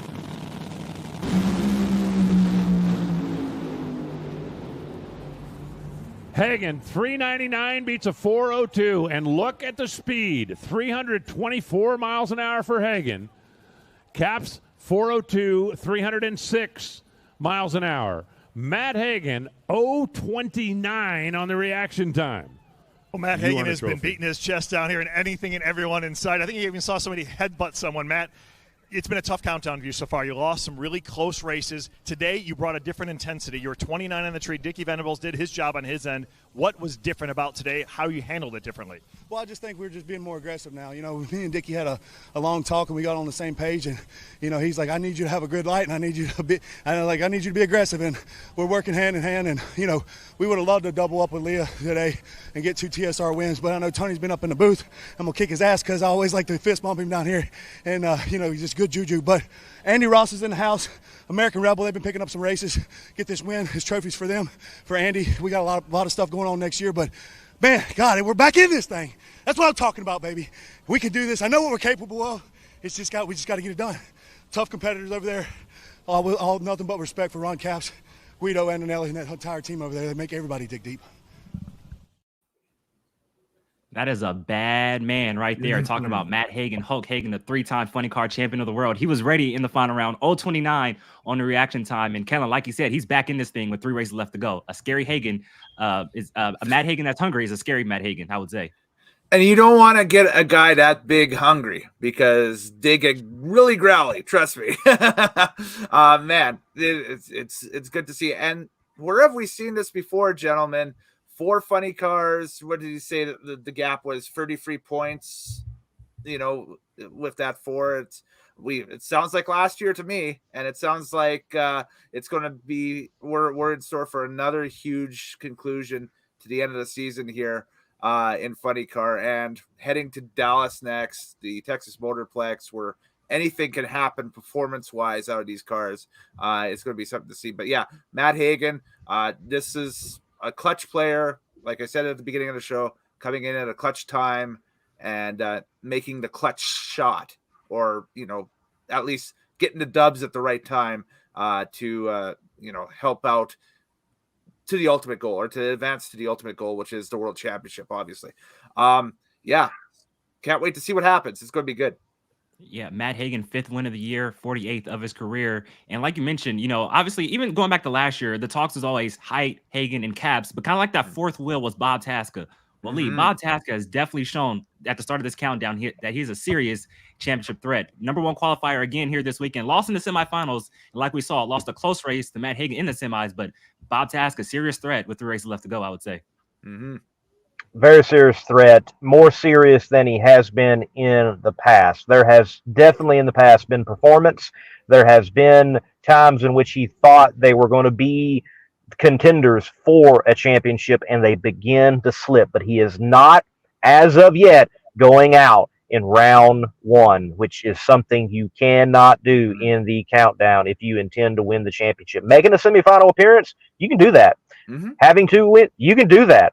Going on and making semifinals again at Dallas, making semifinals again at a Las Vegas, you're definitely in play going into a Pomona, the World Finals. They're doing what they've got to do right now. But with the on-track interview, I don't know if it aired on Fox. I think it might have been an NHRA.TV side. It was what was piped through the PA. You can tell that the pressure is there. Aaron Brooks said he can feel that this is like championship rounds every time. That he felt that round one with the matchup they had it might as well have been Pomona, the finals with the championship on the line. So people are feeling it. For sure. And speaking of Aaron Brooks, going back to you, Lee, did you think that, with the addition of Aaron Brooks and Todd Okahara, them kind of like, a tandem crew chief duo right there, did you think that they would have this much success here in 2023? No. And I do not mean that against anything against Aaron. I do not. I am not shocked by success. I am shocked at how quickly there has been the success. Okahara, not shocked by what he's able to do. But many people didn't think that duo was really going to work. It was kind of like those two. But as time has gone on and it's been revealed, they have communicated a lot with each other. They have desired to work with each other, and and it's meshing pretty well. Aaron can definitely be that home run swinger, and Okahara can be that bit, let's tone it back a little bit. Let's think about it. And that seems to be playing off really well. Aaron knows how to get the job done. Justin Ashley's first wins are a product of Aaron Brooks, all right? Some of Doug Foley's best ETs and mile per hours are a product of Aaron Brooks. And that's just me naming things recently. You can go deeper into his career, and you're going to see certainly prowess at tuning these nitromethane beasts. And it's no different with Okahara. So putting it together with all that task of money, it's made sense. And we know Aaron Brooks has been with Perdome. He's been with Alan Johnson. Yep. He's been with, just so many great teams over the years. Like he definitely knows what he's doing. And the same with Okahara. Okahara has been obviously with Schumacher for a long time. Okahara's been around. So these two dudes, they know what they're doing, both intelligent guys. And it's great to see the success they're having here with Bob Tasca. One guy everybody wants us to talk about now is the points leader coming in, and that is Robert Hight, starting off the countdown with back-to-back final rounds. Actually won the countdown opener in Reading, Pennsylvania, but unfortunately loses on a hole shot here in round number 2. Bob Tasca did chunk it in, though, in the second round. But, Dave, tough break for Robert Hight here this weekend here in St. Louis. It was just a rough weekend all around. I mean, go into the last session, again, not qualified, no session bonus points, and qualifying in the lower half of the field is not going to help your cause when it comes down to winning a championship, because just like his Force Racing teammate and sister-in-law Brittany, you gotta make it in qualifying. And right now, that was a huge round 2 matchup. Yes, like you said, Tasca did chuck it in. 018 light, got lucky with it because it could have went red, it could have went the other way, but it was enough to put Hight on the trailer and move on. And that round was pivotal because now Bob Tasca leads the points by 6 over Robert Hight. Bob Tasca picked up 6 session points, but he was also number 1 qualifier, so that put 5 more points between him and Robert based on their qualifying positions.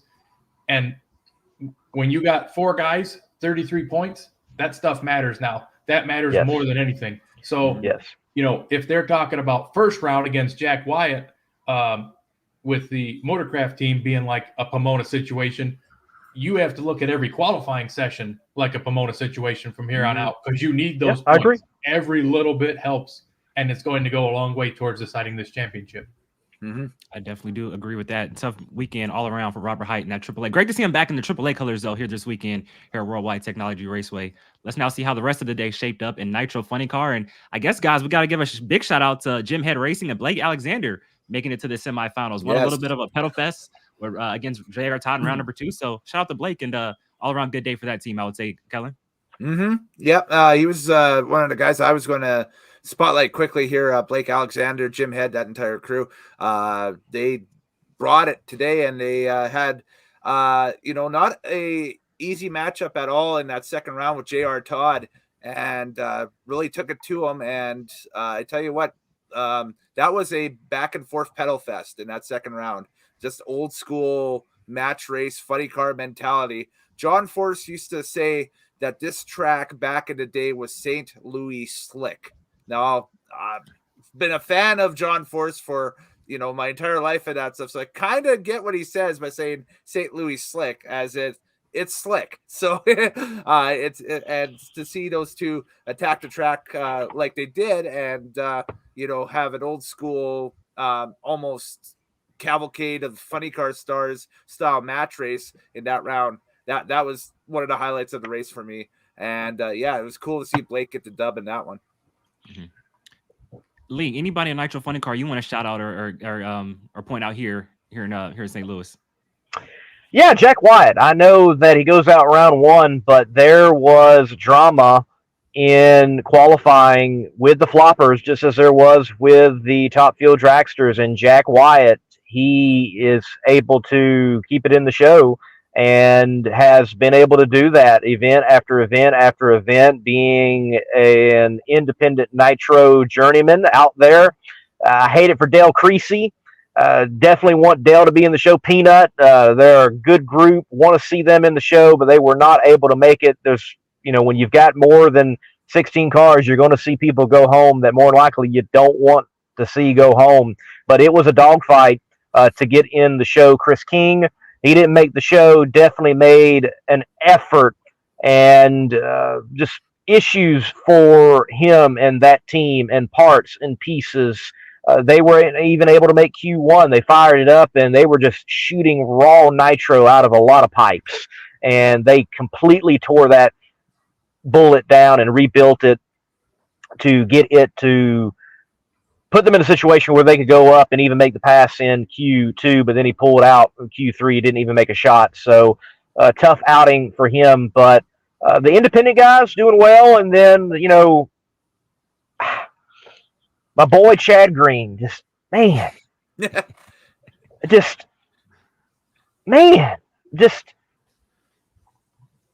could be so much further ahead if it was not just for little things. Yeah. I go back to Pomona. I believe it was round one, Winter Nationals, and Chad Green stomps on that loud pedal, but Chad goes nowhere because the throttle stop was not removed. You could tell Daniel made that move, and he's like, he's staged. I can't go do nothing. And he had to let it play out the way it played out. Now, I'm not sure what happened with this parachute issue, but it falls out. Alex Laughlin's able to pick up a win, and Jim Dunn Racing been able to pick up some round wins, going A to B. Look, I know they're not the most competitive team, but I did speak with John Dunn, who really is the brains of the operation, the thrust behind the operation now, Jim's son, and he said that they are working on things and look for them to have better performance in Dallas. They're aiming for that. And by the way, I believe him. I don't know if this is to be known or not, but I got it on film. He didn't say don't film it, but Brian Karate was down there during a warm-up or two overlooking the Dunn operation. So they seem to be getting some help with that car. We could see them pick up performance possibly. That's cool. That's cool. And obviously, big shout out to Jim Dunn. I know he had some great quotes during qualifying yesterday. We need a Daniel Wilkerson and Jim Dunn Funny Car podcast. That would be awesome. That would be a must listen. 5-star ad on Apple for sure. Yeah, just want to give a big shout out to Big Jim Dunn for everything he's done for drag racing, funny car racing, just in general, and for how long he's been out here still doing up 90 years old. Just want to give a shout out to that man right there because it's still going strong. Even legend. Well, they got to screw up for me to win. I about had a heart attack. I'm ready to go. Dave, anybody else on Nitro Funny Car you want to go over before we move on? Yeah, I would like to just highlight just that final qualifying session. Everybody that came up in the last round of qualifying that was outside the show made a run that got them, at least at the time, in the show. Yeah. Like Lee said, feel terrible for Peanut, for Creasy Jr. to not make it. First pair out, him and Robert Height, 17 and 18. They're the 2 cars out. Height goes all the way to 6th. Dale goes all the way to 13th. And you're like, well, maybe that's safe. Unfortunately, Chris King, I don't know what happened. Alan was assuming on the PA maybe a air bottle system or an air leak. They couldn't run the car, couldn't come in there to make the shot. Jack Wyatt comes up, car shuts off early, still gets in there with a 4:17.3. And that was just enough by that 6,000th of a second coasting across the finish line to put him ahead of Dale Creasy. J.R. Todd comes up, not qualified. He puts it in the show. Dave Richards comes up, not qualified. He puts it in the show. And lastly, Alex Laughlin comes up, not qualified, and he puts it in the show. Now, that's one of those, this is what qualifying is all about. This is a bump your way in. This is the do or done session for you right now. And everybody that was able to did it. Unfortunately, like I say, Dale Creasy made it. It was unfortunately bumped back out and didn't get to make the show. But yeah, Big Jim with his "I'm 90 years old, it's time to go" comment was I didn't know whether to laugh or to cry, because it's like, you know, he seemed like he was like, I don't want to be here no more. Like I'm just dropping off. It's like they keep propping me up and bringing me out every week to run this car, and I don't know if I want to do it. And so it was great to see him go around. Great to see Blake Alexander go around. I know it was kind of Darren was talking about a little bit earlier that it's kind of sad that he just barely outran Chad Green with a parachute out to be able to win that round, but he still got the round win. And the Jim Dunn car is still ahead of Cruz Pedregon in the points. Yeah. So man, we got that going on for you. Wow. Cruz Pedregon is last in the funny car countdown, which is just beyond blows amazing. my mind. Blows my mind. You have Collins over there, Ryan Elliott, Lee Beard helping out. And last year showed so much performance toward the end of the year. They come out this year very strong. And then it's like every weird thing in the book starts happening. Yeah. And stuff we didn't even know was in the book. And it just has not been there since after Vegas this year. Just Yeah. So let me ask a question. Obviously, I don't know what's going on internally through there. We all know John Collins is a great crew chief. He's proven himself time and time again within the sport. But we know Cruz is not scared to make changes on his team. Could we possibly see a change come pretty soon? With how, I mean, this is year 3 now of this experiment. Do you think there could be a change coming soon, or just give it a little more time? Well, I think you already seen the change in that they brought on Lee Beard, and because that's the newest addition. Him coming on as a consultant and helping out in the situation. Granted, you did have Ryan Elliott step up as like co-crew chief from car chief, and someone else be implemented there.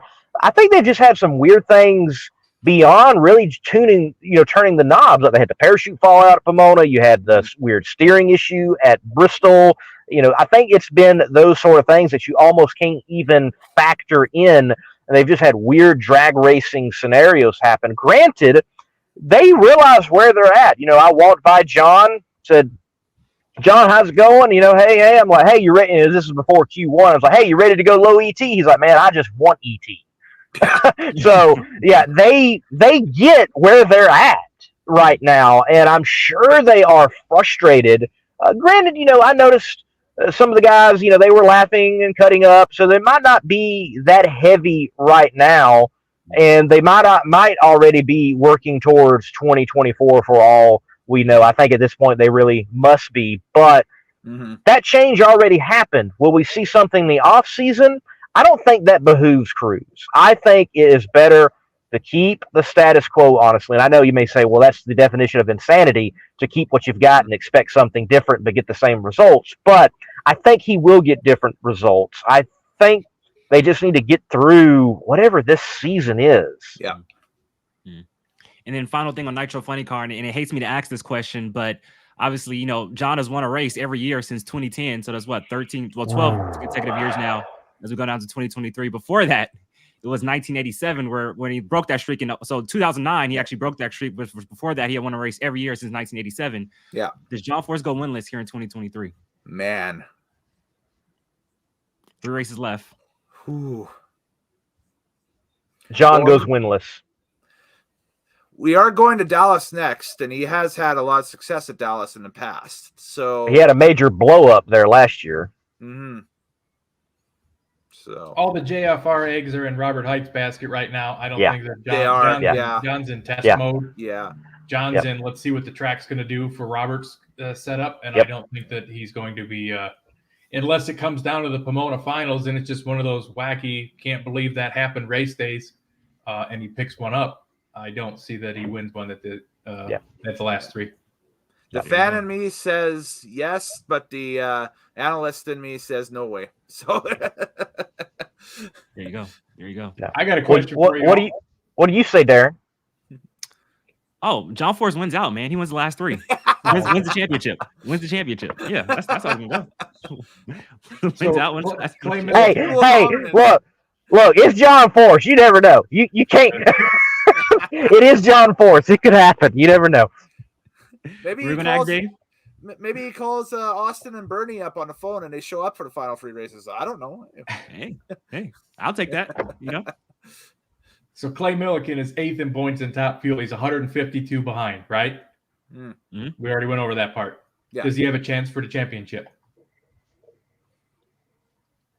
Me personally, I say no. I think his goals will be to be top 5, but real serious championship threat, I would say no. Everybody's on the no train. No, shoot for top 5. Yes. Yeah. And the reason I pose that question is because today, after his first round loss, Chad Green is 152 behind in 5th place in points. So if you think Clay has no chance, the rest of the funny car field has no chance either. Yeah. Because Chad Green's the best of the rest, and he's already 152 back. So it is going to be a 4-car race from here on out. You got to be in the 4th spot up in funny car to have a shot at the world championship for sure. Right. That line is bold, clear, definite of the do and done situation in funny car. We've got our big 4 going into the rest of the races. Yes. Which is a shame because Chad had really put his hat into the mix at the start of this countdown. Yeah. And just that one first round loss today. And he's just it just crushed him. You cannot go out round 1. No, you can't. You can't. Nope. Especially when the people you're chasing are going on and winning races too. That just puts you in. You cannot go out round 1. Yeah. Well, and he would have had his destiny in his hands because it would have been him in the other lane against Ron Capps in round 2. And maybe Capps doesn't go to the final. Maybe Chad goes to another final. It could have played out so many different ways the way this ladder was laid out. But I believe that parachute shaking out and that first round loss is officially where Chad Green lost the 2023 championship. For sure. I completely agree. Now, for Chad, there is still the goal. Just go get your first national event win. Yeah, for sure. Look, take the pressure off of going to win the championship. Say you're out of it. Go win one. Mm-hmm. Right. And he backed up. He ran another 388, 330 in qualifying right there at his career best. I mean, he's 387 and 388 in him to death the last couple of weeks. So the performance is there. It just certainly bad luck. Certainly. But in the end, Matt Hagan gets the win. He is back in this championship fight with 3 races left to go as we head to the Stampede of Speed and the NHRA Fall Nationals at historic Texas Motorplex in Enos, Texas. Matt Hagan, 5th win of the year, 48th of his career. Thank you guys all again for tuning into this special edition of Inside the NHRA, streaming live on American Hot Rod Entertainment, CompetitionPlus.com, Monday Morning Racer, and the Dave W. YouTube and Facebook channels. We have hitting a milestone here today. For the first time ever, we have reached over 100 live viewers. I want to thank you guys all for tuning in and making this a very special show, getting over 100 live viewers. So really do appreciate that. If you haven't already, make sure to like this show and share this show and let everybody know we are breaking down the 2023 NHRA Midwest Nationals, stop number 3 of 6 in the 2023 NHRA Countdown to the Championship. Top fields in the books, Nitro Funny Cars in the books, Pro Style Motorcycles in the books. Let's now cap off the show with the gear jamming, door slamming, Pro Stock Car.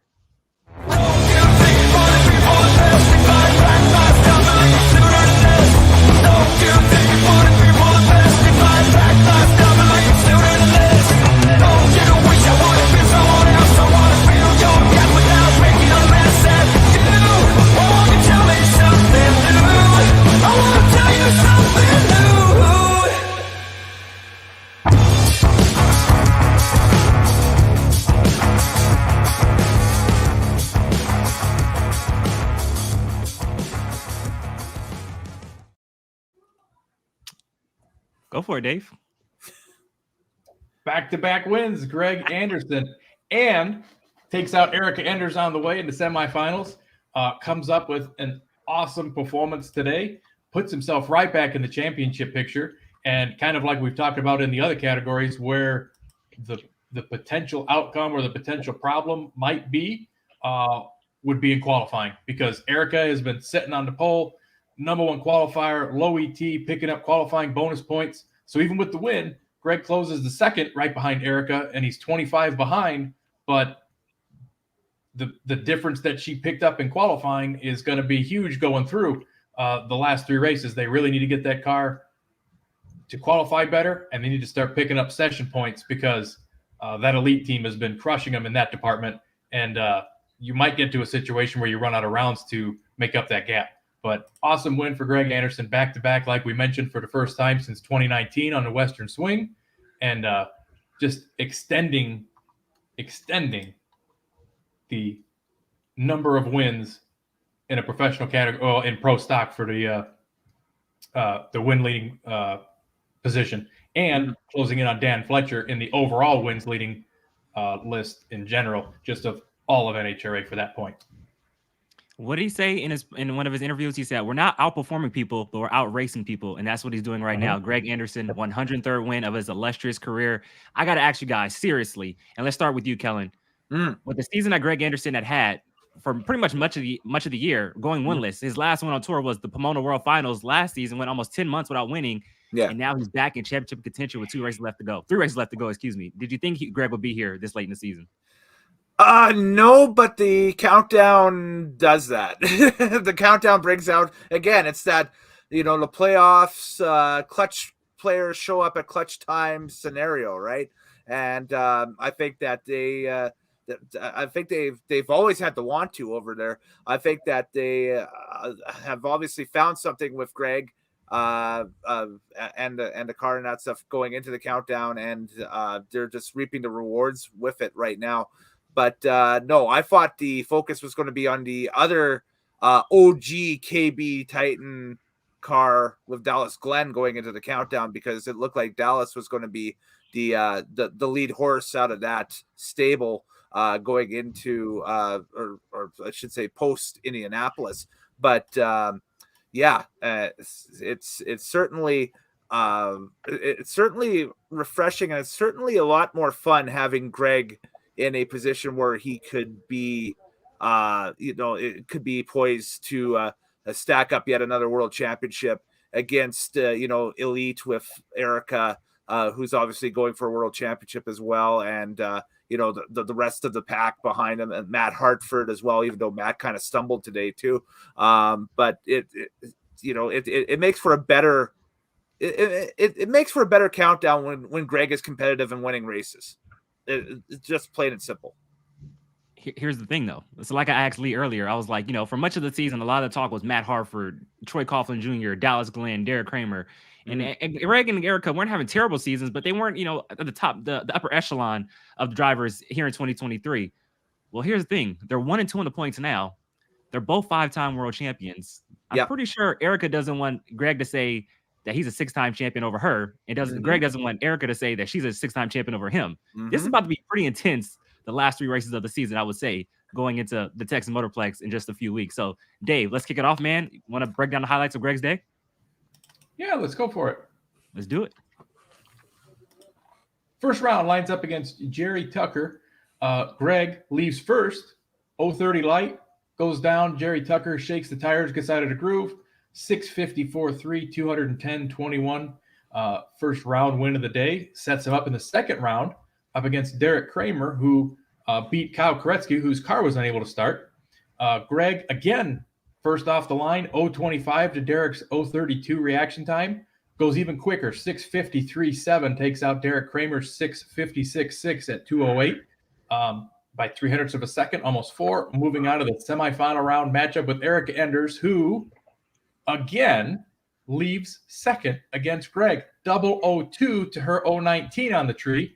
And then, of course, Erica has issues where the car gets all sorts of out of control. Greg motors right down the lane, 654.1, 209.79, sending him to the finals up against Aaron Stanfield, who, as we talked about many times throughout the season, up until last week when Greg got his win, Greg Anderson, Aaron Stanfield, guys like that this deep into the season have gone winless, which was a huge surprise. And, going into that final round, you kind of think that maybe Aaron Stanfield, here's his time to shine. He hasn't won one all year. He's hungry. He wants to pick one up, and here's your chance. Go get it.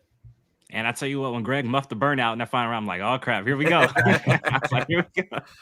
But he pulls it out though in the end. Like you mentioned, in the final round, he'll take on Aaron Stanfield, who is still winless on the year. In the first round, excuse me, my phone just updated. In the first round, Aaron Stanfield took on Cameron Caruso, 656 with a 6 at 210 to take down Cameron Caruso's 658 with a 7 at 207. Then in round number 2, taking on Chris McGahey, Aaron Stanfield 657 with a 2 to Chris McGahey 658 with a 7. Aaron Stanfield moving into the semifinals, and a great matchup in the semis against Bo Butner. Actually beats him on a hole shot. Bo Butner 657, not good enough to beat Aaron Stanfield 658 with a 7 as Aaron Stanfield moves into another final round. So it's Greg Anderson, Aaron Stanfield, young versus the old in the final round of Pro Stock. Let's take a look at it right now. The number 4 and 7 qualifiers in Pro Stock battling it out for the trophy.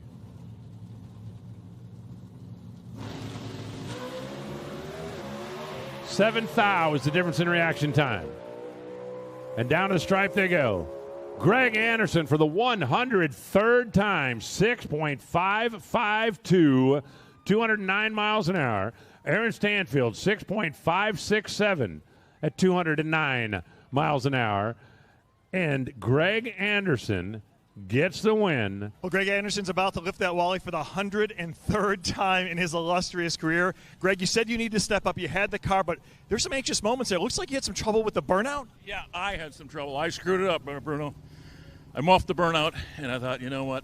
Forget it. Just forget it. This car is good enough. It's going to go across that starting line just fine.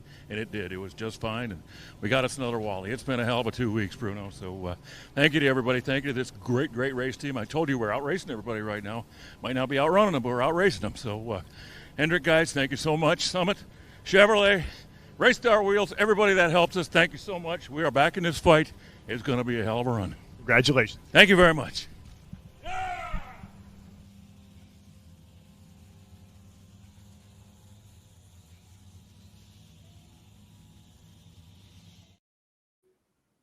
Congratulations to Greg Anderson picking up his second win of the season. Goes back to back. As you guys all know, he won the last race out in Charlotte, North Carolina last weekend, and 103rd of his illustrious career. But correct me if I'm wrong, Lee. I think you picked Aaron Stanfield to win here this weekend. He's been winless all year long. Makes it to the final round. Still a good weekend though for Aaron, I would say. If I remember correct, I did pick him to win. He did have a good day. And this race day was surprising in how many people did have good days. Both McGaheys get past round 1. You have Bo Butner. Where did he come from with performance? Did he keep low ET of the day? Did he keep it? Erica took it from him. Okay. Yeah. So, I mean, but he had a stellar run there in, I believe it was round 1 or round 2. Again, good day for him as well. Aaron has a good day. And shocking for those who did not have a good day. Matt Hartford, Kyle Koretsky, just like it had to fire up during the warm-up. They warmed these things up. It's just just the heartbreak and the disappointment that there must be of this thing just fired up 30 minutes ago before we rolled it up here in the staging lanes. Mm-hmm. And now it won't fire. And I never heard what happened. And I wonder if it was one of those situations they roll it back to the pit and the car knows it's back in the pit and it fires right up, because it wouldn't shock me. I hate it for Kyle. You want to see a race for sure, but interesting day in NHRA Pro Stock of those who did not have a good day and those who did have a good day. I think our standouts, though, still are the likes of Greg Anderson, Erica Enders, and yes, even Matt Hartford. Tough to go out early today, but I think he's such a competitor and he's having such a year. I don't think he's going to make that mistake again.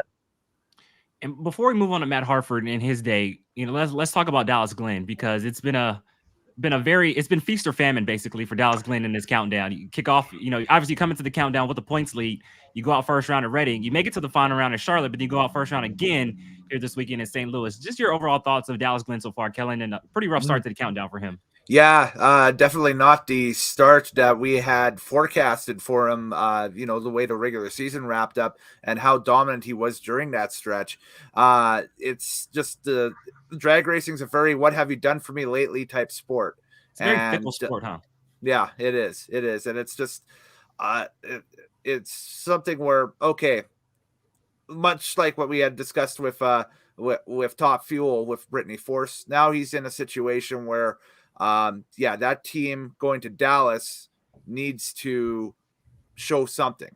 It needs to be either a top qualifying spot or a late round appearance on Sunday. Because again, if they go out round 1, round 2, it's a situation where it could be curtains for the championship hopes for Dallas Glenn for 2023. In pro stock. It's amazing on how quickly that tide turns in the sport, but that's drag racing. It's always been that way.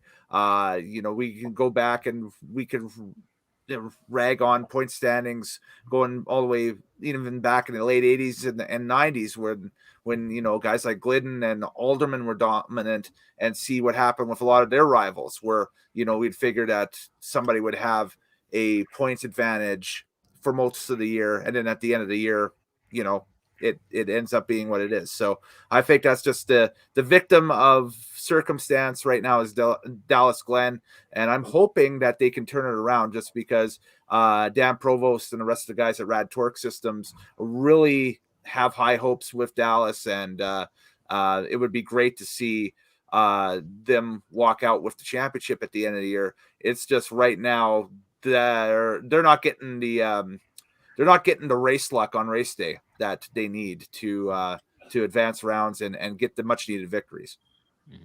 For sure. Like we mentioned, Dallas Glenn comes into the countdown with the points lead, but has definitely dropped like a rock since then. Dave, let's now break down this crazy first round of pro stock, because Lee mentioned it. The McGahey stepped up big time with great reaction time from both of them. So let's break this thing down, and I actually have the clips for them. So let's do it.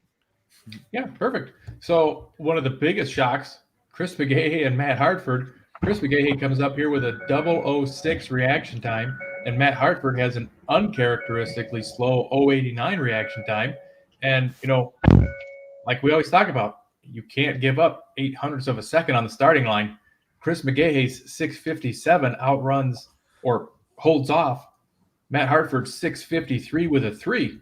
One of the quickest times of the round, and there you could just see the reaction right there, just like, wow, a 53 lost to a 57, just happens. What can you do? I'm sure he's just shaking his head going around the corner, just knowing that if he could just rewind and have that one back, what might have been. But really nice to see Chris McGahey pick up a round win. Then you get later on in the round, you got Mason McGahey against Troy Jr. Same thing, 007 for Mason McGahey, 049 for Troy Coughlin, and again a 6:56 holds off a 6:53. Put both of the McGaheys into round 2, I believe, for the first time this year that they've both advanced out of round 1 at the same national event. Yeah, man, just a crazy first round of pro stock. And like you saw, the dejection on Matt Hartford's wife's face. And then, obviously with him, the reason why I ran the clip so long is just to show the dejection in Matt Hartford's face, obviously throwing off the gloves because he's very disappointed. Right. So like we mentioned, Eric and Greg 1 and 2 in points. Matt Hartford coming in with the points lead. Obviously, he drops down. So we didn't really go through. So, yeah, I mean, I don't want to say that these guys are out of it because, yes, Eric is number 1. Greg's number 2 now, 25 back. Hartford's still 30. He's only 38 out. Dallas Glenn's 464 out. Aaron Stanfield 73 out, and Troy Coughlin Jr. 107. So they're not that far out of the ballgame, I wouldn't say. I mean, with the way pro stock has been going this year, and everybody basically in the field being in the countdown, you got these random first round losses that pop up, and we all thought that was going to be Greg's nail in his coffin when he lost first round at Reading. I'm sure we thought, all right, he's done. And then back-to-back wins puts him all the way up to second. Erica is leading the points because she's been to the semifinals all 3 races, and she's done well in qualifying all 3 races. So that puts her in first. You already talked about Dallas Glenn, first round, final round, first round. It keeps seesawing back and forth. So it's whoever's going to go around and have the consistency is what it's really going to help. But you just can't have those early round losses. But I wouldn't write off Aaron Stanfield, Dallas Glenn, Matt Hartford just yet, because they're all still in it. And with 3 races to go, and we could see how big these points can swing one way or the other. Right. This thing's up in the air. It's up in the Oh, air. it is, for sure. Yeah. It is. It is the most up in the air of all of them, I think. Who starts diving for who? Ooh, diving. That's a great question. Nobody's diving. Hey, I'll tell you what, Fernando Quadra Sr.'s been diving for the elite team. He hasn't even made a field yet in the 3 countdown races. He stands last. That is a shock. Is it a shock? Just saying. But I mean, if you look at the way that the points are played out, where do you put the do or done line in pro stock? Do you go Aaron Stanfield 73 back in 5th, or do you go all the way back to Troy Coughlin 107 back in 6th, or even Derek Kramer 116 back in 7th? Kyle Koretsky's 145 back in 8th, so I think he's probably less likely, but we can see the bigger swings in the pro stock category that we don't see in the nitro categories just by looking at that ladder there that Darren had up on the screen and the surprising early round losses because everybody's a contender. You qualify, your position points are hundredths of a second. This is really going to be an exciting run to the wire. And I feel like we can go to Pomona with probably 5 or 6 still having a chance at the last race. Yeah, I think that do or done line goes right under Troy Coughlin Jr. in 6. And you talk about it with 1.5 points at Pomona. If we have 6 different drivers still at a shot at the championship, hey, that's gonna be pretty exciting right there. I would definitely love that. And so the dives Lee's talking about, they're gonna start diving at Pomona. Get the snorkels out, baby. Maybe in Vegas. Maybe in Vegas we get to the final round. Yeah, it started Vegas. Remember, it did start Vegas. Yeah, but, maybe in Vegas. I don't know. We might even start seeing secretive dives in Dallas for all we know. Well, we haven't seen Greg Anderson try and manipulate the ladder yet this year, where he's been pulling the parachutes at 1,000 foot trying to set up round 1 matchups. So, thankfully, if you have 18 to 20 cars showing up every race, you don't want to take that chance. You don't have that luxury anymore. You got to play the ladder. Yeah, Dallas did that last year, right? Over that Was it Dallas that did it last year? Ended up so. right. Dallas attempted at Vegas to do that, and it didn't work out. Where Greg, back at Pomona the year prior, 2019, he was able to pull that off and draw Erica round 1 for an epic showdown there at Pomona in the stand. That was a good time, Darren. A good time.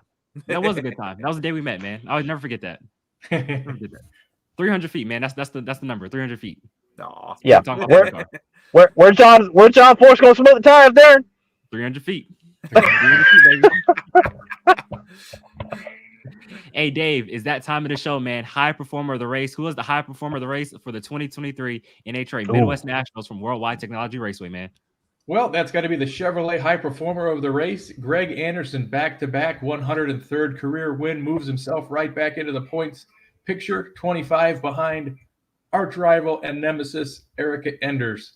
And it's going to be a dogfight going down to the last 3 national events of the season. Congratulations to Greg Anderson. Here's your high performer of the race here on Inside the NHRA here at the 2023 NHRA Midwest Nationals. Like Dave said, back-to-back wins on the season, and he's back in this championship fight with 3 races left to go as he gets the win here today here from Worldwide Technology Raceway. Thank you guys all for tuning into this special edition of Inside the NHRA. Well, before we do that, actually, any final thoughts on Pro Stock before we move on? Any final thoughts? I do. I feel like everybody who likes the pro stock category needs to understand you are witnessing something you probably ain't going to see in a long time. Yes, we talked earlier throughout the season about the potential changing of the guard, but as of right now, at least with Erica and Greg first and second, so they're going to be the storylines, even though Matt and Dallas and everybody else are not that far behind. Greg Anderson's 103rd career national event win, so obviously he's number 1 on the wins list. Hopefully he does not have the Warren Johnson syndrome where Madison, Illinois is his final career win, just like it was for Warren back in 2010. But you'd have to go, so of active full-time pro stock drivers, Greg Anderson, 103, adds to the total today. Erica Enders' last win at Topeka. She's 6th on the list with 45. All right, so those are the top 2. How many do you think you have to go back to full-time pro stock drivers? Who's the next in wins? After Erica? After Erica. Full time. We're going Kurt or Jason? No, Kurt. Well, Kurt Johnson. No, I should say current full-time pro stock. Current full-time. Yeah, current active drivers. Current active drivers. Ooh. Let me put that ladder up real quick. Let me go from the ladder. Hold on. Put that ladder. My guess would be Matt Hartford, maybe? No. No? Close. Okay. Close. Bo Butner. Bo Butner has 11 career wins, and it puts him wow. 20th on the all-time win list. So you go from 103 to 45 to 11. And then after that, with 8 wins, you've got Chris McGahey, Dallas Glenn, and Matt Hartford all tied at 8 wins. So of current active pro stock drivers, when Greg and Erica hang it up, or when Greg hangs it up and Erica adds to her win total, it's going to be a long time before we see any kind of numbers and wins totals racked up anywhere close to them, considering they don't even run the full season anymore. So what are they down to? 18 national events a year, 17 or 18 with the pro stock category.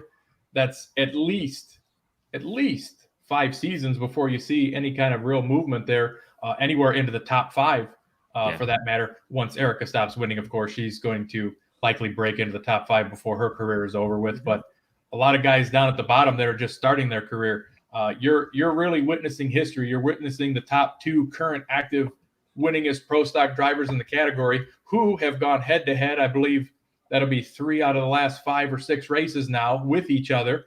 And they're 1 and 2 into points, and they're both going for their 6th championship. If you sit back and look at it as a big picture, this is something that you won't see for a long time coming. I definitely do agree with that. Yes. Greg and Erica has been one of the best battles we've seen in pro stock history. And I tell you what, it's been great to be able to witness it up close and personal. Yes. That puts a cap now on Pro Stock Eliminator, everybody. Thank you guys all for tuning into this special edition of Inside the NHRA. We're going to take a quick break. And when we come back, we're going to wrap up the show. In the race for quality, there is no finish line. Jerry Bickle Race Cars is a one-stop chassis shop for drag racing performance parts and race components. For over 50 years, Jerry Bickle Race Cars has been an essential part of racers' plans for building world champion race cars. Our parts department is stocked with every part a racer might need. Log on to jerrybickle.com for more information. We build anything with doors. jerrybickle.com. Competition Products, your source for hardcore engine parts for street, strip, and oval track. Our free catalog is packed with hundreds of product lines from the best-known manufacturers in the performance industry. Lowest prices guaranteed. Free shipping and handling on all orders over $149 in the continental U.S. Need expert advice? Our knowledgeable staff is just a phone call away. Competition Products, race parts sold by racers since 1970.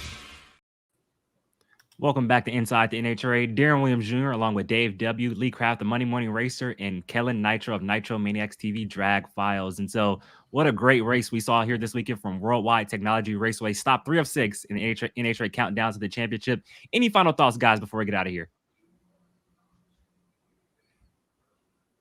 Anybody? You know what? This might go down as a pivotal event in the countdown when we look back to it, depending on what happens, obviously in Dallas and at Vegas, and then subsequently Pomona, of course. But there was a lot of movement today in the standings, and a lot of surprises, a lot of great racing out there. It's heating up, and I can't wait to see what happens over. It's hard to believe we got 1 month left of the regular season, or not regular season. One month left of the countdown here, guys. From October, this is October 1. About a month from now, we're going to be gearing up for World Finals, and then afterwards, we'll know who the world champions are, and we'll know who our top competitors are in the 4 pro classes. So the stage is being set for a thrilling finale. Check it out. Do all the research and check out all these guys' channels online. I'll keep you all updated with it as we roll forward with it. But yeah, I can't wait. This is really exciting. This is the best part of the season, in my opinion. So. No, I definitely do agree with that. I'm sorry, Lee. I tried to get it under 2 hours, but y'all just talk too dang much. All right. Y'all just talk too much. I tried. But thank you, man. I appreciate it. Thank you. You're fine, man. I'll go out to eat somewhere here late and then go work out and get a motel room, which is typically what I do anyway, and drive some more tomorrow. It Just send the is bill. what it is. Just send the bill. That's all. You know, Yeah, you owe me a lot, and you know that. No, you don't owe me anything. Good to be on the show. What a good show we had here at Worldwide Technologies Raceway. We've covered all of that. I do want to say I enjoy coming to what is AKA Gateway. It is a cool facility to come and experience a drag race. I've experienced it for NHRA national events. I've experienced it 2 times with Hot Rod Drag Week. I'm looking forward to being here for the divisional/regional event coming up this weekend and experience that. Division 3, they run a good divisional and regional, and there'll be storylines there for sure. So it is a good facility. I like the tower. Like, you've got roof access, so you can get those shots if you're media, or you can see that perspective from a fan. You've got the side grandstands off the tower. They give you that angle. You're close to the track. You're not far away. It might not be the closest on tour, but you're not far away. When you're in the stands, the way the pits are laid out just makes sense. It's not hard to get around. You don't feel like you're walking really far away from where you sit or where concessions are, or where merchandise is when you're out there in the pits. The track makes sense for the most part. I don't know how the racers feel about it. Greg Anderson actually today, I mean, granted he win, I'm sure he would say that. He's like, it's perfect. It's perfect. It's perfect. I love this place. But everything I've experienced, like I didn't even bother using media parking this weekend. I parked in Red Key, Red Card, and just used my media pass. I could have been closer, but it's fine. It's close even for Red Key people, and general admission parking is close. It's nothing like Pomona. Oh my goodness. Oh, but no. calm down. Worldwide Technologies Raceway. Good job this weekend. For y'all, you guys don't know, Lee, he says he parks in general admission, right? He has a golf cart that comes and picks him up from the parking lot and takes him to the tower. Like, don't let him fool you. Don't let him fool you. Hey, this is an eye opener for me. Talking about far parking away at Pomona, I'm like, oh, okay, I didn't look into that. He gets curbside service. Okay, they get the golf cart, bring it up to him, bring him to the tower. So don't let him fool you. Oh, okay. What about you, Dave? Man, what about you, Dave? Any final thoughts? Man, it just, whirlwind start to the countdown, 3 in a row. We had drag racing to look forward to every weekend. Now a couple off till the Stampede of Speed, a couple off till Vegas, and then a couple off till Pomona. So, yeah, we only got about a month left in the season, but it's going to be a long month in between them. We've got, if you believe the do or done line where we were placing them throughout the field, we have 3 races left. And basically 16 drivers remaining in the hunt for 4 championships. So it's going to be very interesting coming down to these last 3, how it plays out. And wish they were all in a row like NASCAR does it. They're not. So we got to wait a little bit of time, but that's okay. We always said the first 3 would separate the contenders from the pretenders. And that seems to have been the case. So all you can do is look forward to the next one. And like Lee said, Worldwide Technology Raceway is a really nice facility. I've been there multiple times. A lot of the chassis builders use it as their test facility. Jerry Bickle Race Cars, I believe RJ Race Cars is pretty close in that particular area in the Southern Illinois area. So they come out and test new chassis and run there. So I wouldn't be surprised that Greg said he had an affinity for the place, because he probably made just as many passes down that track as any of the other ones. Test a new pipe and equipment, although I know they do a lot of testing over in North Carolina as well at Mooresville. But nice facility. It's way nicer in the fall than it is in the summer. I will say that, because you can definitely bake there. There is a lot of asphalt, and there is no way to escape it. So you definitely need to be happy that you're racing there in September and October, because the summer months are brutal in that particular area. But all in all, great event, great winners, surprising storylines, and can't wait for the next 3. Yeah, man. Can't believe it's only 3 races left to go in the season. I feel like we were just kicking this thing off in Gainesville in March to where we are now. Like it's this time flies by when you're having fun. And I tell you what, I really appreciate all the support for everybody who tunes in every week, week in and week out here on Inside the NHRA. And I just want to see some great championship battles. Lee knows I just love great championship battles. I don't get to be able to view the sport as a fan pretty much a lot anymore. But I tell you what, when they get to Pomona and we got 4 great championship battles in all four of our pro categories, I'm be sitting up in the stands with some popcorn, enjoying a good championship battle right down to the end out at In-N-Out Burger Pomona drag strip. And I cannot wait to see all 4 of you guys out of Pomona in just a couple months. Well, next month, basically, for the World Finals. It'll be a lot of fun. But thank you guys all for tuning in to the special edition of Inside the NHRA. And also, thank you for allowing us to reach this milestone. This is the 3rd year of this show. And for the first time ever, we've reached over 100 live viewers. Thank you for helping us reach that mark. I really do appreciate it. If you haven't already, make sure to like this show, share this show, and let everybody know. We brought you all the highlights and went in depth. We broke this thing down to a T of the 2023 NHRA Midwest Nationals. Thank you guys all for tuning in, and we'll see you guys in 2 weeks. Stampede to Speed, the NHRA Texas Fall Nationals. Good night, everybody. Right.